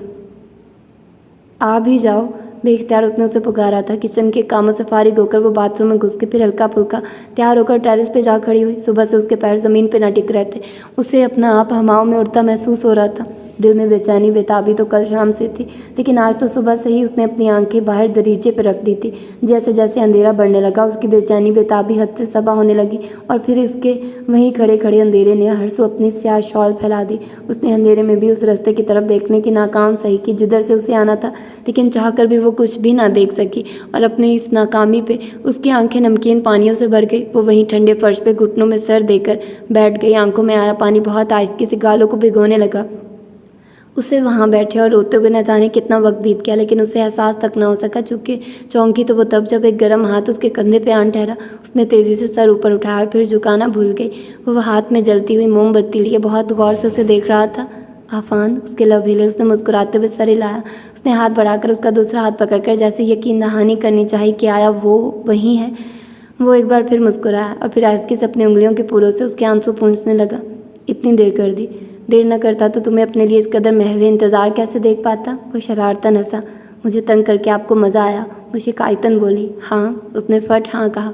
क्या? उसकी आंखों में हैरानगी के साथ गुस्सा भी झलका तो वो कहका लगाकर हंस दिया। यार, मैं तुम्हें तंग करने का सोच सकता हूँ। वो संजीदा हुआ, लेकिन उसकी आंखों में छुपी शरारत उससे छुपी न रह सकी, इसीलिए वह उसे घूरती वहाँ से उठ गई। भाई, नाराज़ क्यों हो जाती हो? मैंने तो मजाक कर रहा हूँ यार। हेलो, सुनो। वो भी उठकर उसके पीछे भागा। ठहरो साहब, उसने उसे फिर पुकारा। वो कमरे का दरवाज़ा खोलकर सीढ़ियों की तरफ बढ़ गई। यार, लाइट नहीं है, आहिस्ता चलो। वो हाथ में एक कैंडल पकड़े दौड़ने के से अंदाज में उस तक पहुंचा। वो आगे अंधेरा देखकर रुकने ही लगी थी कि उसका पाँव फिसल गया, इससे पहले कि वो नीचे गिर जाती। आफान ने सरस उसका बाजू खींचा। मोमबत्ती की रोशनी में दोनों एक दूसरे का चेहरा देखते जैसे सब कुछ भूलकर एक दूसरे में खो गए। मेरा कितना इंतज़ार किया। वो रुका। इस इंतज़ार का बताया नहीं जा सकता, कहकर वो तेज़ी से नीचे उतर के वो बालों में हाथ चलाने लगा। गुल, बेटा, अगर तुम आज छुट्टी पे हो तो जैसे ही अफान जाके उसे अस्पताल विज़िट के लिए लाना। मैं और सुबह अभी निकलेंगे। सुबह नाश्ता करते हुए बाबा जानी ने कहा तो वो जी अच्छा कहकर बड़ी दिलजमी से उसके लिए नाश्ता तैयार करने लगी। जब तक वो जागा तब तक वो उसके लिए नाश्ते की टेबल लगा चुकी थी। अरे वाह, ये इतना सारा कौन खाएगा? तौलिए से गीले बाल रगड़ते हुए उसने आंखें फाड़ी। आप और कौन? वो ज़रा सा हंसी, लेकिन जवाब संजीदगी से दिया। शाबाश है बीवी, यानी बीवियों वाला रूप अभी से। यार, मैं तो बीवी के इस रूप से बहुत डरता हूँ। फ्रेश मैंगो जूस का गिलास होंठों से लगाते हुए वो शरारतन गोया हुआ। अच्छा, बीवी के इस रूप से आपको डर लगता है? आपने पहले कितनी बीवियाँ पाल रखी हैं? उसने मुस्कुराते हुए उसे छेड़ा। उसने जूस का गिलास एक भी घूंट लिए बगैर नीचे रख दिया। क्यों, क्या हुआ? वो उसके इस अंदाज पे ठटकी। उसने नफ़े में सर हिला दिया। क्या जूस अच्छा नहीं बना? वो फिक्रमंद हुई। नहीं अच्छा है, लेकिन पीने का मेरा मूड नहीं है। इंतहाई संजीदगी से जवाब देकर वो फिर से तौलिए से बाल रगड़ने लगा। वो उसके इस अंदाज को समझ न सकी। हालांकि चंद ही लम्हे कबल जिस तेज़ी से उसने गिलास उठाकर होंठों से लगाया था, वो जान सकती थी कि उसका पीने का मूड था। फिर न जाने अब क्यों वो अंदर गया तो उसने खुद गिलास उठाकर 2-4 घूंट लिए। आया कहीं जूस ही तो ख़राब नहीं बना, लेकिन हर घूंट पे ही उसे मुकम्मल फ्रेश महसूस हुआ। फिर क्यों? उसने नज़र उठाकर उस बंद दरवाजे को देखा था। दिन को वो उसे अस्पताल ले गई। वहाँ हकान खान अफरीदी ने तमाम डॉक्टर से उसका तारुफ कराया और ख़ुद साथ होकर उसे सारे अस्पताल का विज़िट कराया। बाबा जानी, आपकी ख्वाहिश थी ना कि आपके उस्मान खान अफरीदी डॉक्टर बने, लेकिन आपकी ये ख्वाहिश पापा ने पूरी ना की। लेकिन आपकी यही ख्वाहिश उन्होंने मुझसे की और मुझे डॉक्टर बना दिया। आज मैं जैसा भी हूँ पापा की बदौलत हूँ। उन्होंने ही मुझे निखारा और संवारा है, जिस तरह आप उन्हें निखारना और संवारना चाहते थे। बाबा, मैंने यहीं खड़े खड़े एक फ़ैसला किया। बाज़ाहिर तो आपकी आंखों में वो ख्वाहिश, वो इकरार है, लेकिन आप ज़बान से नहीं कह रहे। शायद मेरे सामने ख्वाहिश बयान करते हुए आपको खौफ आता है, इसीलिए मैं खुद अपनी ज़बान से कहना चाहता हूँ। क्या? बाबा जानी, मैं उस्मान खान अफरीदी बनकर हमेशा के लिए आपके पास, आपके साथ रहना चाहता हूँ। और जिस अस्पताल में आप उस्मान को डॉक्टर बनाकर चलाना चाहते थे, अब मैं उसको ज्वाइन करना चाहता हूँ। बोलिए, कबूल है? अफान, मेरी जान। हकान खान ने पहले तो एक हैरत के आलम में उसे देखा, जैसे उन्हें यकीन ना हो कि इतनी जल्दी वो मान जाएगा, और फिर जोशे जज्बात से उसे गले लगा लिया। वो भी बहुत पालाहानापन से उनके गले से लगा। साथ खड़ी साहब ने बहुत हैरत से उसे देखा। वो मुस्कुरा रहा था, जबकि बाबा जानी की आंखों में ढेरों आंसू चमक रहे थे। आपने ये फ़ैसला क्या सोच के किया अफान? शाम को वो उसके लिए बरामदे में चाय लेकर आई तो पूछे बगैर न रह सकी। मुझे खुद भी नहीं पता कि क्या सोच के मैंने ये फ़ैसला किया। वो किसी गहरी सोच से चौंका और फिर उसके हाथ से चाय का कप पकड़ लिया। मतलब? उसने हैरत से उसे देखा और साथ वाली चेयर घसीट कर बैठ गई। मैं जब यहाँ आया तो मेरे वहमो गुमान में भी नहीं था कि मैं ऐसा कोई फ़ैसला करूँगा। ये तो चंद ही लम्हों में मेरा मूड बना तो मैंने दिलो दिमाग की रज़ा से इस फ़ैसले पे मोहर लगा दी। आपका मूड कैसे बना? साहब, मेरा मूड बनता या ना भी बनता, शायद तब भी मुझे यही फ़ैसला करना था, क्योंकि जब मैं यहाँ आया, इन दरों दीवार को देखा, इन रस्तों को देखा, इस घर के कमरों को देखा जहाँ अब्बा जानी अपने बेटों को हंसता खेलता लड़ता झगड़ता देखना चाहते थे, इस लॉन को देखा जहाँ वो अपने पोते पोतियों के साथ भागकर अपना बुढ़ापा गुजारना चाहते थे, इस अस्पताल को देखा जहाँ वो अपने बेटे बेटियों को डॉक्टर बनाकर चलाना फिराना चाहते थे, तो मेरा अंदर एकदम से सुनसान हो गया। मुझे लगा मैं और पापा पहले बहुत बेहिस थे, हमें पहले ही कोई कदम उठा लेना चाहिए था, खुद ही आगे बढ़ाना चाहिए था। बस यही सब कुछ सोचकर चंद ही लम्हों में मैंने ये फ़ैसला कर लिया। बहुत मुतमईन सा होकर उसने चाय का सिप लिया। वो उसे देखे गई, वो भी नज़रें ऊपर उठाकर उसे देखने लगा। आप बहुत अच्छे हैं अफ़ान, बहुत अच्छे। दिल से तारीफ़ करते हुए तशक्कुर के एहसास से उसकी आवाज़ भरा गई। वो मुस्कुरा दिया। कुल बेटा, मुझे तुमसे एक बात करनी थी। वो हाथ में किताब पकड़े बाहर फूलों के दरमियान बैठी पढ़ रही थी। जब हाकान खान अफरीदी उसके पास आए, वो नज़रें उठाकर उन्हें देखने लगी। बहुत सोचा तुमसे अभी बात ना करूं, तुम्हारे पेपर्स हो रहे हैं, कहीं तुम डिस्टर्ब ना हो जाए। लेकिन अफ़ान पीछे पड़ा हुआ है। उसका दिल धड़क कर रह गया। वो वहीं उसके पास बैठ गए। जो बात मैं करने जा रहा हूँ वो ना सिर्फ अफ़ान की बल्कि मेरी भी ख्वाहिश है। मुझे यकीन है कि तुम मेरी ख्वाहिश का एहतराम करोगी। बहुत धीमे और ठहरे ठहरे लहजे में वो बोल रहे थे। उसकी धड़कनें तेज़ से तेज़ तर हो रही थी। कुल मेरी जान, अगर तुम्हारे बाबा जानी तुम्हारी ज़िंदगी के हवाले से खुद कोई फ़ैसला करते तो तुम्हारा रिस्पॉन्स क्या होगा? उन्होंने रुक कर उसे देखा। पापा जानी, मेरी जान भी आप पे कुर्बान, आप हुक्म दें, वो तेज़ी से बोली और उनके हाथ पकड़ लिए। उन्होंने उसके हाथ अपनी आंखों से लगा लिया। मुझे तुमसे यही उम्मीद थी, सिर्फ थी नहीं, होनी चाहिए, उसने इतनी तेज़ी से कहा कि वो उसे देखते रह गए और फिर हाथ बढ़ाकर उसे साथ लगा लिया। जो फ़ैसला मैंने किया है बहुत सोच समझ के किया। अफ़ान को बताने से पहले मैं तुमको बताना चाहता था, तुम्हारी राय लेना चाहता था, इसीलिए मैं अब तुम्हारे पास आया हूँ। कुल बेटा, अगर मैं तुम्हारे लिए ज़िंदगी का हम सफ़र तलाश कर लूँ तो क्या वो हम सफ़र आफ़ान खान अफरीदी हो सकता है? बात करके सवालिया नज़रों से उसे देखा। वो संजीदगी से उन्हें देख रही थी। क्या अफ़ान खान अफरीदी साहब गुल अफरीदी का हम सफ़र बन सकता है? एक बार फिर उन्होंने पूछा। वो कुछ देर उसी तरह उन्हें देखती रही, फिर आहिस्ता से सर इस बात में हिला दिया। उन्होंने मुस्कुराते हुए बहुत वालहाना अंदाज से उसे साथ लगाया था। शादी की तारीख तय हो गई। वो अब अफ़ान के सामने आने से कतराने लगी। अफ़ान वापस कराची 7 दिन के लिए गया था, फिर आते ही अफरीदी हॉस्पिटल ज्वाइन कर लिया। अब 4 दिन बाद शादी थी। हाकान खान अफरीदी के कदम खुशी के मारे ज़मीन पे न टिक रहे थे। शादी की तैयारियों वो ज़ोरों शोर से कर रहे थे। उन दिनों अपने पोते पोती की शादी की तैयारी करते हुए वो खुद को यंग और एक्टिव महसूस कर रहे थे। साहब गुल भी जैसे हवाओं में उड़ रही थी। मुस्कुराहट थी कि उसके लबों से हटना भूल गई थी। आंखों की चमक मज़ीद बढ़ गई थी। मायूं बैठी तो उसकी सुर्खों सफ़ेद रंगत मज़ीद निखर गई।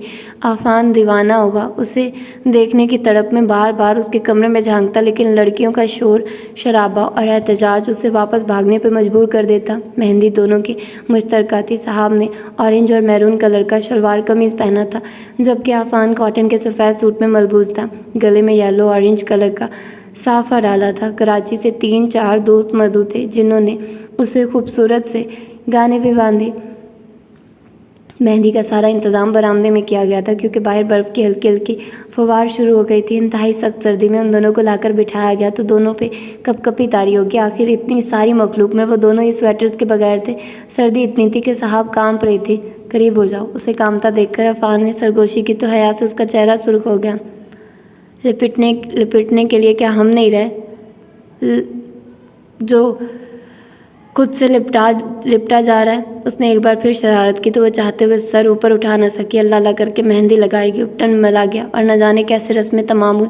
लड़के लड़कियां अभी भी गाने बजाने में मसरूफ़ थे, लेकिन वो अपनी सहेलियों की मिन्नत समाजत करके अंदर चली गई। शादी के दिन भी सर्द हवाएं अपने अरूज पर थी। उधर बर्फबारी भी जारी थी। तमाम दरख्त और पौधे बर्फ़ से ढके हुए थे। सामने नजर आते पहाड़ों ने सफ़ेद कबा ओढ़ रखी थी। उनका आंगन भी बर्फ़ से भरा हुआ था। इतनी सख्त सर्दी में भी वहाँ मौजूद तमाम लोग जोशो खरोश से काम ले रहे थे। तमाम कमरों में हीटर ऑन कर दिए गए, आतिशदान रोशन कर दिए गए। सर्दी ज़रा कम हुई तो दुल्हन को लाकर अफ़ान खान अफरीदी के पहलू में बिठा दिया गया।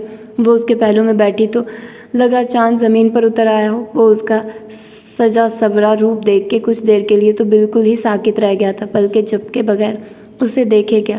दोस्तों के ठोके भी किसी काम ना आए। वो टिकटिकी बांधे उसे देखे गया, चाहकर भी उस पर से नजरें न हटा सका। वो दुल्हन बन के लग भी तो इतनी खूबसूरत रही थी। उसने उसकी उंगली में अंगूठी पहनाई तो शर्म हया ने उसके चेहरे पर सुर्खी दौड़ा दी।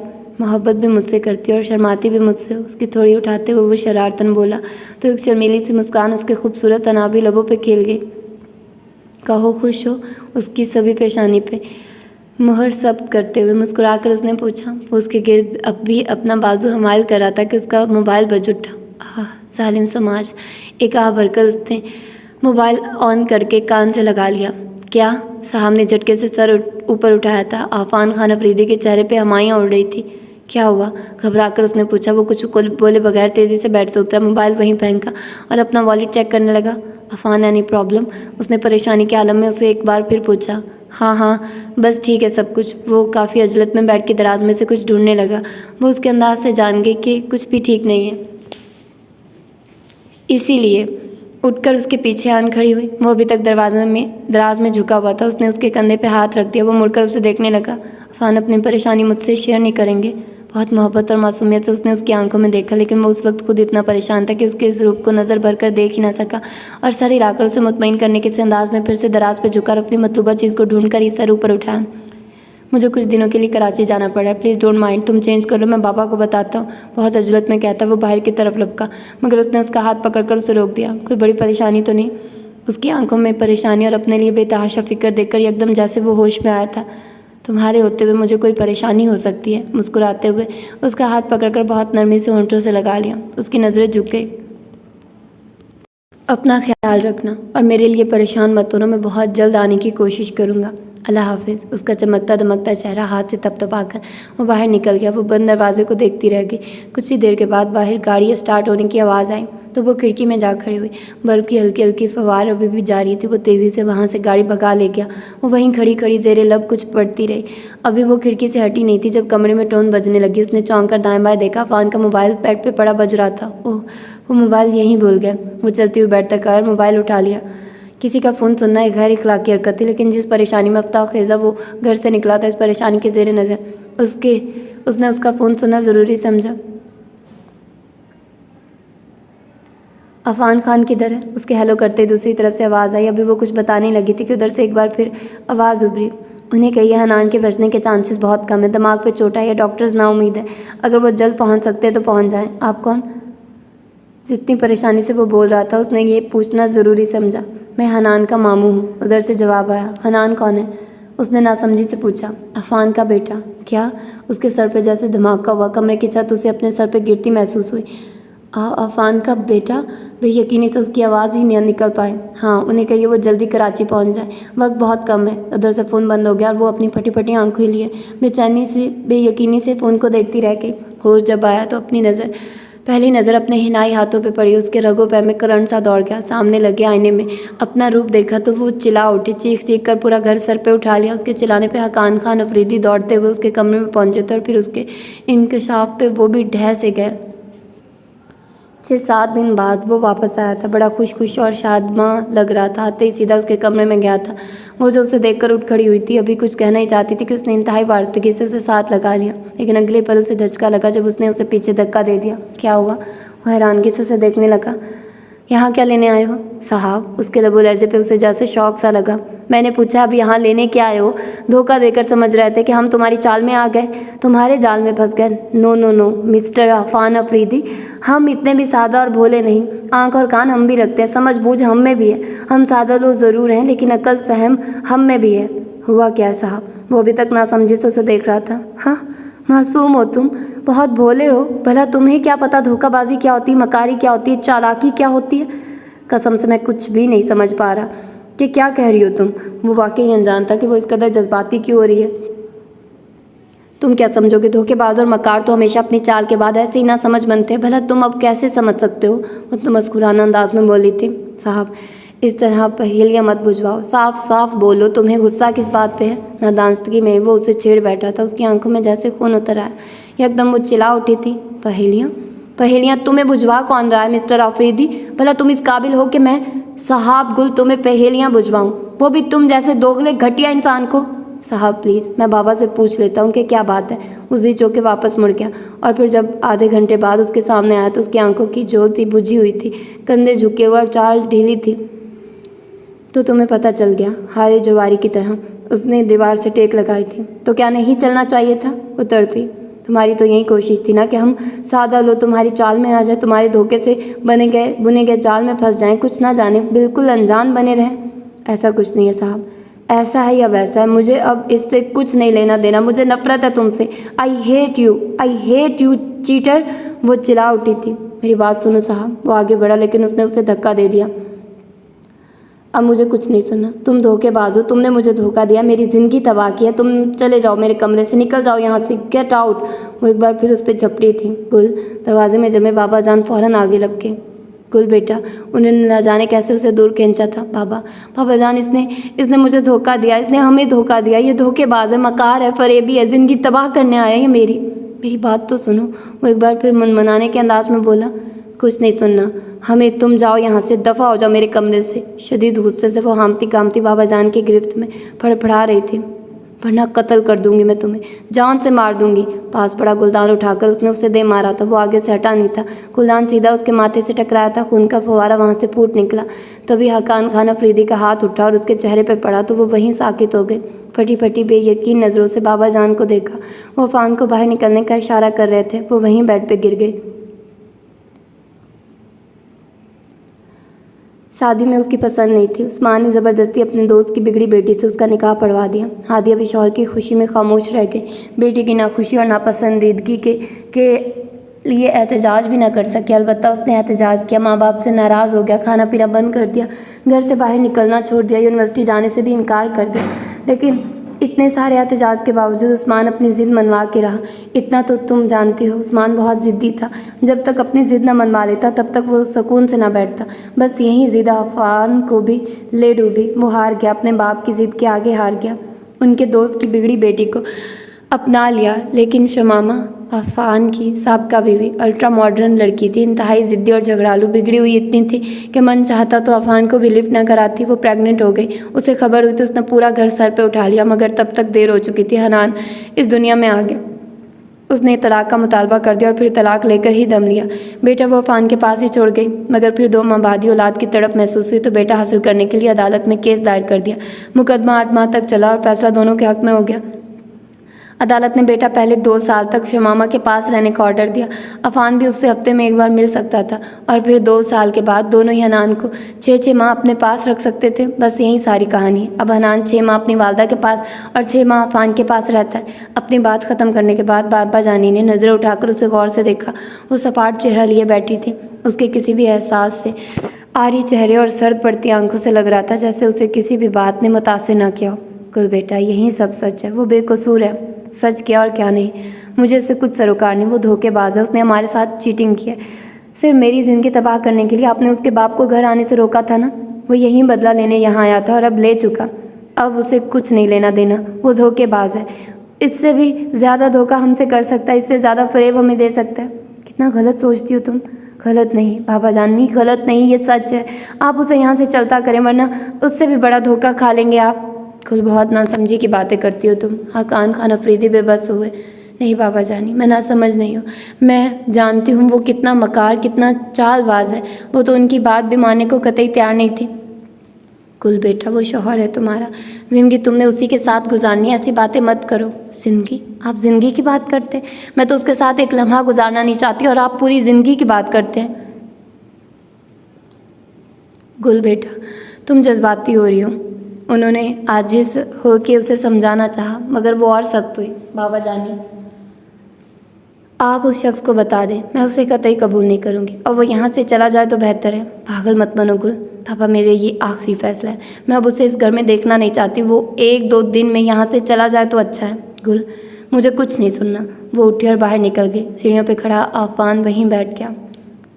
वो उसके कमरे में 1-2 बार फिर आया था लेकिन वो उसकी बात सुनना तो दरकिनार, उसकी शक्ल तक देखने की रवादार न थी। धक्के मारकर उसे अपने कमरे से निकाला था और फिर उसे साफ लफ्ज़ों में कह दिया था कि वो इस घर से चला जाए। हकान अफरीदी ने भी उसे लाख समझाया, ज़माने की ऊंच नीच दिखाना चाहिए, मगर वो मान करने दी और फिर अपनी बात मनवा कर दम लिया। वो जाने के लिए तैयार हो गया। हकान खान अफरीदी की आंखों की जोत बुझ सी गई। वो बेबसी से साहब की तरफ देखते रह गया। तुम अपना फ़ैसला बदल नहीं सकती। उन्होंने एक आखिरी सी कोशिश की थी। नहीं, अगर वो ना गया तो मैं ये घर छोड़ दूंगी। बिल्कुल सपाट और सरल लहजे पे अफान उसे देखता रह गया। साहब मैं जा रहा हूँ। कुछ देर बाद बैग कंधे से लटकाए वो उसके कमरे में आया था। तो जाओ। सर्द अंदाज पत्थर मार लहजा उसका अंदर कट कर रह गया। बहुत मोहब्बत करता हूँ मैं तुमसे। ऐसे ढकोसले करने सबको आते हैं। वो मायूस हो गया। तुम इतनी पत्थर दिल तो नहीं थी। तुम्हारी तरह फरेबी और धोखेबाज भी नहीं हूँ। वो मेरा माजी था। वो गिड़गड़ाया। और ये मेरा हाल है। वो चबा चबा कर कहा। बहुत संग दिल हो तुम। अभी तुमने मेरा दिल देखा ही कब है। न जाने क्यों आवाज़ भर आ गई। वो उसे देखने लगा। वो चेहरे का रुख फेर गई। जब खुद को नढाल महसूस करो, जब दिल के हाथों कमज़ोरी महसूस हो, तो मुझे तुम आवाज़ दे लेना। मैं उसी वक्त उसी पल तुम्हारे करीब तुम्हारे पास आ जाऊँगा। आहिस्ता से उसके कंधे पे हाथ रख कर कहा। उसने झटके से कंधा छुड़ा लिया। चलता हूँ। उसने बाहर जाने के लिए कदम बढ़ा दिए। उसने मुड़ के नहीं देखा। वो होंठ को चलता आगे बढ़ गया। तब उसने गर्दन मोड़ी थी। वो चला गया था, मगर उसकी खुशबू अभी तक कमरे में मौजूद थी। बेख्तियार उसके कदम बाहर की तरफ बढ़े। वो ड्राइंग रूम में खड़ा हकान खान अफरीदी के गले लगा हुआ था। उस पर नज़र पड़ी तो उसकी पलकों पर ठहरे आंसू मजीद बढ़ गए। मान लो साहब, मैं तुम्हें तुमसे बेहतर जानने लगा हूँ। जो चीज़ तुम बाद में सोचती हो वो मैं पहले ही जान चुका होता हूँ। मुझसे मोहब्बत करता था, सच्ची मोहब्बत का दावेदार था। फिर कैसे ना उसके अंदर की हालत, उसके अंदर की कैफियत को समझता। उसने सर झटक दिया और किचन की जानिब बढ़ गई। ये और बात वहाँ दरवाजे के साथ लग के वो फूट फूट कर रो पड़ी थी। उसकी गाड़ी चलने की आवाज़ ने जैसे उसके समातों को खींच लिया था। बाबा जान दरवाजे में आए तो वो शिकस्ता पाँव उनके साथ लगी धाड़े मार मार कर रो पड़ी। उसके जाने के बाद वो कहीं बार कमज़ोर पड़ी, कहीं बार उसकी मोहब्बत ने उसे अपनी तरफ खींचा। कितनी बार वो दिल के हाथों हारी, बिल्कुल ही ढह सी गई। मगर ये राज उसके कमरे से बाहर निकल ना सका। बाबा जान के सामने उसने अपने ऊपर एक खौल चढ़ा लिया। उनके समझाने बुझाने के बावजूद उनके सामने कभी कमज़ोर ना पड़ी। उसका जिक्र आते ही बिल्कुल सपाट चेहरा कर लेती, माथे की शिकनों में इजाफा कर लेती, लबों पे सख्ती और मुंह पे तनाव ले आती। हकान खान अफरीदी उसे समझा समझा कर थक से गए, मगर वो मान कर न दी। लेकिन आज एकदम वो कमज़ोर पड़ गई थी। अपने बाबा जान को आखिरी सांसों में अटका देकर उनकी आखिरी ख्वाहिश को भला वो कैसे नज़रअंदाज कर सकती थी। रोती पड़ती फ़ोन तक पहुँचे, बस इतना कहा, बाबा जान तुम्हें याद कर रहे हैं, आ सकते हो तो आओ वरना देर हो जाएगी। इतना कहकर रोते हुए उसने फ़ोन बंद कर दिया और फिर वहीं बैठकर घुटनों में सर दे लिया। उसे चंद ही घंटे लगे थे वहाँ पहुँचने में। शायद वो उसी वक्त निकल खड़ा हुआ। उन्हें हुआ क्या है, उसे कॉरिडोर में बेबस सा बैठा देखकर वो उसकी जानिब लपका। उसने कमरे का तरफ इशारा कर दिया। वो अंदर की तरफ भाग गया और फिर बाहर जब निकला उसकी आंखें सूजी और चेहरा आंसुओं से तर था। साहब, वो हमको छोड़ गया और उसके पैरों से किसी ने ज़मीन खींच ली। वो वहीं गिर गई थी। तुम यहाँ से कब जा रहे हो? कई दिनों के बाद वो उसके सामने आई थी। पसमर्दा चेहरा, बेनूर आंखें जिनके नीचे से हल्के पड़े थे, होंठों की सुर्खी गायब थी, गालों का गुलाबीपन अपना रूप खो चुका था, उलझे बिखरे बाल, पुरशिकन लिबास। वो उसका मुज़महिल और बेजान सा वजूद देखकर तड़प कर रह गया। मरने वालों के साथ मर नहीं जाते साहब। कल उसने उसे समझाया था, आज उसने उसे समझाना चाहा था बड़े दुख के साथ। मैंने तुम्हें नसीहतें करने को नहीं कहा, मैं पूछ रही हूँ तुम यहाँ से कब जा रहे हो? तुरुशी से उसने कहा तो उसने भवें अचकाई। अगर मैं कहूँ कि मैं नहीं जाऊँगा तो फिर मैं तुम्हें धक्के देकर घर से निकाल दूँगी। वो और मुश्तइल हुई। इतना याद रखो, जितना ये घर तुम्हारा है उतना मेरा भी है। वो उठकर मुकाबिल हुआ। ब्लैकमेल कर रहे हो? ब्लैकमेल क्या, ये सच है? उसकी आंखों में आंखें डालकर कहा। तो फिर ठीक है, तुम बाखुशी रहो यहाँ, मैं किसी हॉस्टल चली जाती हूँ। वो वहाँ से हटने लगी जब उसने उसकी कलाई पकड़ ली। मत भूलो तुम मेरी बीवी हो, मैं ऐसी सरकशी बर्दाश्त नहीं कर सकूँगा। और तुम भी ये मत भूलो मैं तुम्हें अपना शौहर नहीं माना। वो भी भड़क कर बोली थी। एक एक लफ्ज़ चबा चबा कर अदा किया था। तुम्हारे मानने या न मानने से क्या होता, निकाह तो हमारा हो चुका। कलाई को जोर का एक झटका दिया तो दर्द से वो बुलबुला उठी। जब चाहो जैसे चाहो अपना हक इस्तेमाल कर सकता हूँ, दान पे दान जमा कर, कहा तो उसने झटके से अपनी कलाई छुड़ाई जहाँ उसकी आईनी उंगलियों के सुर्ख निशान पड़ गए थे। अपनी सफ़ेद कलाई पर सुर्ख निशान देखकर उसकी आंखों में आंसू नहीं आए, बल्कि आंसू तो इस बात पर आए कि अगर बाबा जान जिंदा होते तो अफान की क्या मजा, जो वह ऐसी बात भी करता, उसे ऐसी वैसी कोई धमकी भी देता। मुझे गीदड़ भभकियों से डराने की कोशिश मत करो अफान। अच्छा होगा कि मेरे कुछ करने से पहले यहाँ से चले जाओ, वरना अगला कदम जो मैं उठाऊंगी इसके जिम्मेदार तुम होगे। उंगली उठाकर तनबीह करने के अंदाज में कहा। यह और बात आंख से आंसू भी टपक पड़ा था। वो कुछ कहने ही लगा था कि उसके भीगे गाल को देखकर चुप सा हो गया। मैं तुम्हें साथ ले जाना चाहता हूँ। अगले दिन वो उसके कमरे में गया था। उसने उसे यूँ देखा जैसे वो मजाक कर रहा। साहब, यहाँ तुम अकेली कैसे रहोगी? मेरे साथ चलो। वैसे भी मैं तुम्हें यहाँ अकेला तो छोड़ नहीं सकता, इसलिए तुम्हें साथ ले जाना चाह रहा हूँ। तुम्हें किसने कहा कि मैं तुम्हारे साथ चली जाऊँगी? आंखों में कमाल की हैरत समोकर उसने पूछा, बेटा जिद नहीं करते साहब, तो तुम जिद करने आए हो? फजूल बात, तो तुम ही तो बात कर रहे हो साहब। Stop it. ना तो मैं कहीं जा रही हूँ और ना ही तुम यहाँ रह रहे हो। मुझसे ज़बरदस्ती करने की कोशिश की तो पछताओगे तुम। तेज़ी से बात काट कर तुर्शी से कहते ही वो बाथरूम में घुस गई। वो लब भींच कर रह गया। इतनी बड़ी इन दुनियाओं में अपने नाम की तख्ती वाली एक इमारत, कितने दुखों की ईंटें चुन के घर बनती हैं। पत्थर पत्थर जोड़ कर देखो, मैंने भी एक घर है बनाया, रंगों फूलों तस्वीरों से उसको सजाया, दरवाजे की लोह पर अपना नाम लिखवाया, लेकिन उसके हर कमरे में तुम रहते हो। बर्फबारी का मौसम जारी था। दरख्त पौधे पहाड़ हत्ता के लोगों के घर भी बर्फ से ढके हुए थे। मरी का सारा माहौल सफ़ेद रंग ओढ़े हुए था। वो कब से खिड़की में खड़ी सामने नज़रें जमाए हुई थी, जब एकदम वो चौंक पड़ी। उसके चौंकने पे डॉक्टर ज़रिया मुस्कुरा दिए। कुल बेटा, ज़िंदगी यूं ही नहीं करती। इंसान अकेला चल चल कर थक जाता है और थकन इंसान को अंदर से मार देती। तुम अभी बच्ची हो, कैसे काटोगी अपनी ज़िंदगी? मान जाओ अफान की बात। उनकी बात सुनकर वो कुछ देर तक उन्हें खाली खाली नज़रों से देखती रही थी और फिर कुछ भी कहे बगैर वहाँ से हट गई। अस्पताल के बरामदे की सीढ़ियों पर बैठकर गिरती फव्वार को देखने लगी, लेकिन वो सफ़ेद फव्वार भी उसके अंदर के खालीपन को दूर करने में नाकाम रही। थकी तो गई हूँ मैं अंकल, और वाकई सच कहा आपने, थकन इंसान को अंदर से मार देती है। यही तो हो रहा है मेरे साथ। मैं भी तो हौले हौले अंदर से मर रही हूँ, ख़त्म हो रही हूँ, लेकिन क्या करूँ? पर ये पुरखार रास्ता खुद ही तो मैंने अपने लिए चुना है। लहू लुहान तो होना ही पड़ेगा। सफ़ेद नरम बर्फ़ पे नज़रें जमाए उसने सोचा था। ख्वामखा आंखें भीगने लगी तो गाड़ी में आकर बैठ गए। ड्राइवर उसे घर छोड़ के आया तो वो सर्दी की परवाह किए बगैर सेहन में ही बैठ गए। सिद्धि इंसान का अंजाम बहुत बुरा होता है। उसकी आवाज़ कानों में गूंजी तो चौंक कर उसने दाएं बाएं देखा और फिर कुछ न पाकर गहरी सांस लेती अपने गिर शॉल लपेटती उठ खड़ी हुई। 6 साल कबल जब वो जा रहा था तो उसने कितनी बार रुक के उसे अपनी ज़िद छोड़ देने की दरख्वास्त की थी, उसे साथ चलने को कहा था, और तो और अपनी नाकर्दा गलती की माफ़ी भी मांगी थी, लेकिन वो पत्थर दिल बनी रही, सख्त और संग दिल बनी। अपनी बेजान नज़रों से उसे जाता देखती रही। गाड़ी में बैठने से पहले न जाने कितनी बार उसके कदम रुके थे, न जाने कितनी बार उसने मुड़ के उसे पीछे देखा था, और न जाने कितनी बार उसने अपनी बेबस आंखों से उससे इल्तिजा की थी, मगर वो एक पल के लिए भी कमज़ोर न पड़ी।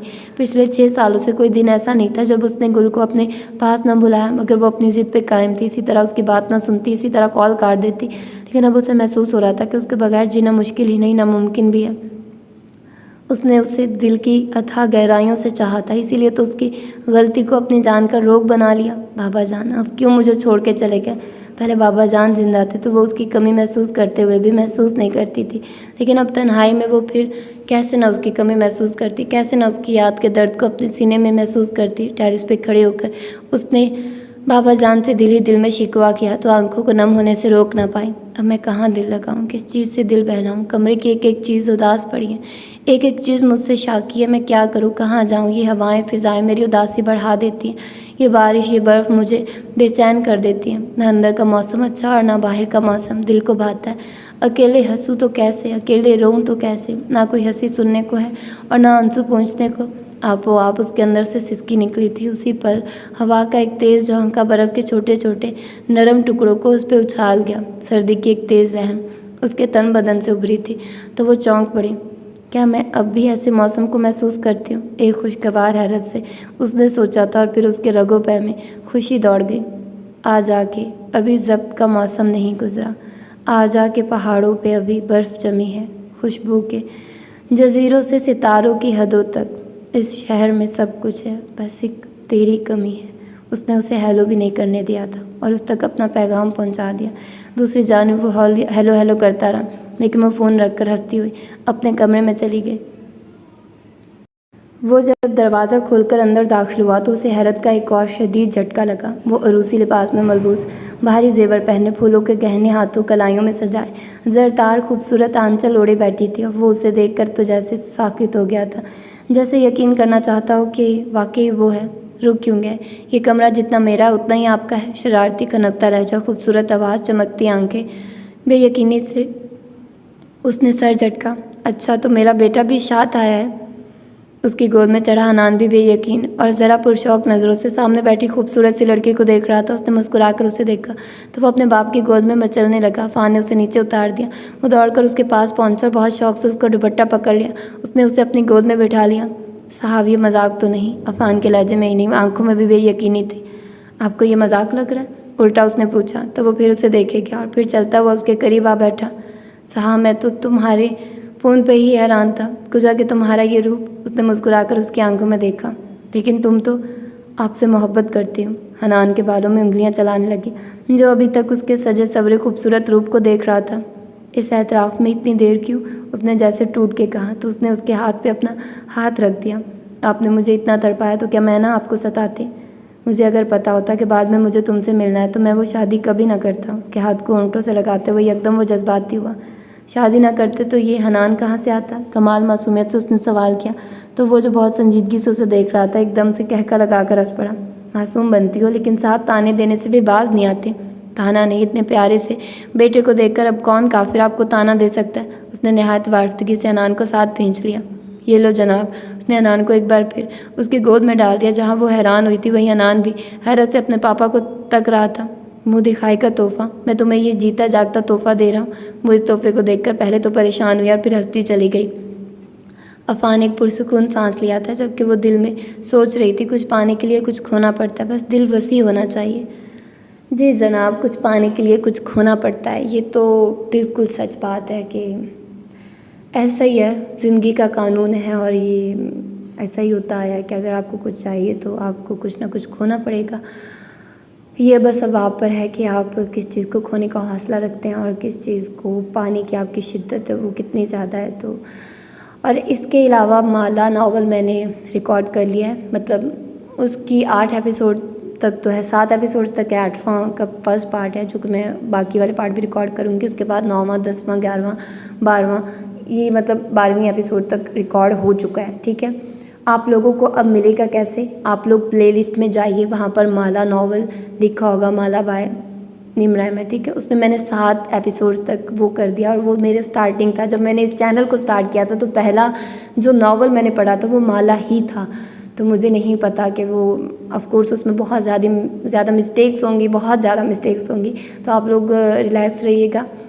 8 एपिसोड तक बस ऐसे होगा। उसके बाद 9वीं एपिसोड तक मैं काफ़ी मतलब मुझे आइडिया हो गया था कि अच्छा कैसे पढ़ना है, किस तरह से पढ़ूँ मैं इस नावल को। तो थोड़ा सा इंतज़ार तो करना पड़ेगा आप लोगों को, वही ना, कुछ पाने के लिए कुछ खोना तो पड़ता है, सब्र करना पड़ेगा आप लोगों को। अगर आप लोग चाहते हैं कि पूरा नावल सुने तो फिर आप लोगों को ऐसे तो करना पड़ेगा। बाकी 12 एपिसोड तक रिकॉर्ड हो गया। 11वीं एपिसोड आप लोगों को उसका पहला पार्ट यहाँ पर मिलेगा, बाकी वाले पार्ट आप लोगों को फॉरएवर बुक हेवन चैनल पर मिलेंगे। और आपको दोनों तरफ प्लेलिस्ट मिल जाएगी। ठीक है, प्लेलिस्ट इधर भी होगी, प्लेलिस्ट फॉरएवर बुक हेवन पर भी होगी। और अगर आप लोगों को नहीं मिल रही तो आप लोग मुझे इंस्टाग्राम पर डीएम कर सकते हैं। नॉवेल्स फॉरएवर इंस्टाग्राम आईडी है। ठीक है, तो वहाँ पर मैं आप लोगों को प्लेलिस्ट का लिंक शेयर कर दूँगी। तो अपना ढेर सारा ख्याल रखिएगा, मुझे दुआओं में याद रखिएगा। मिलते हैं किसी और अच्छे से नावल के साथ। अल्लाह हाफिज़।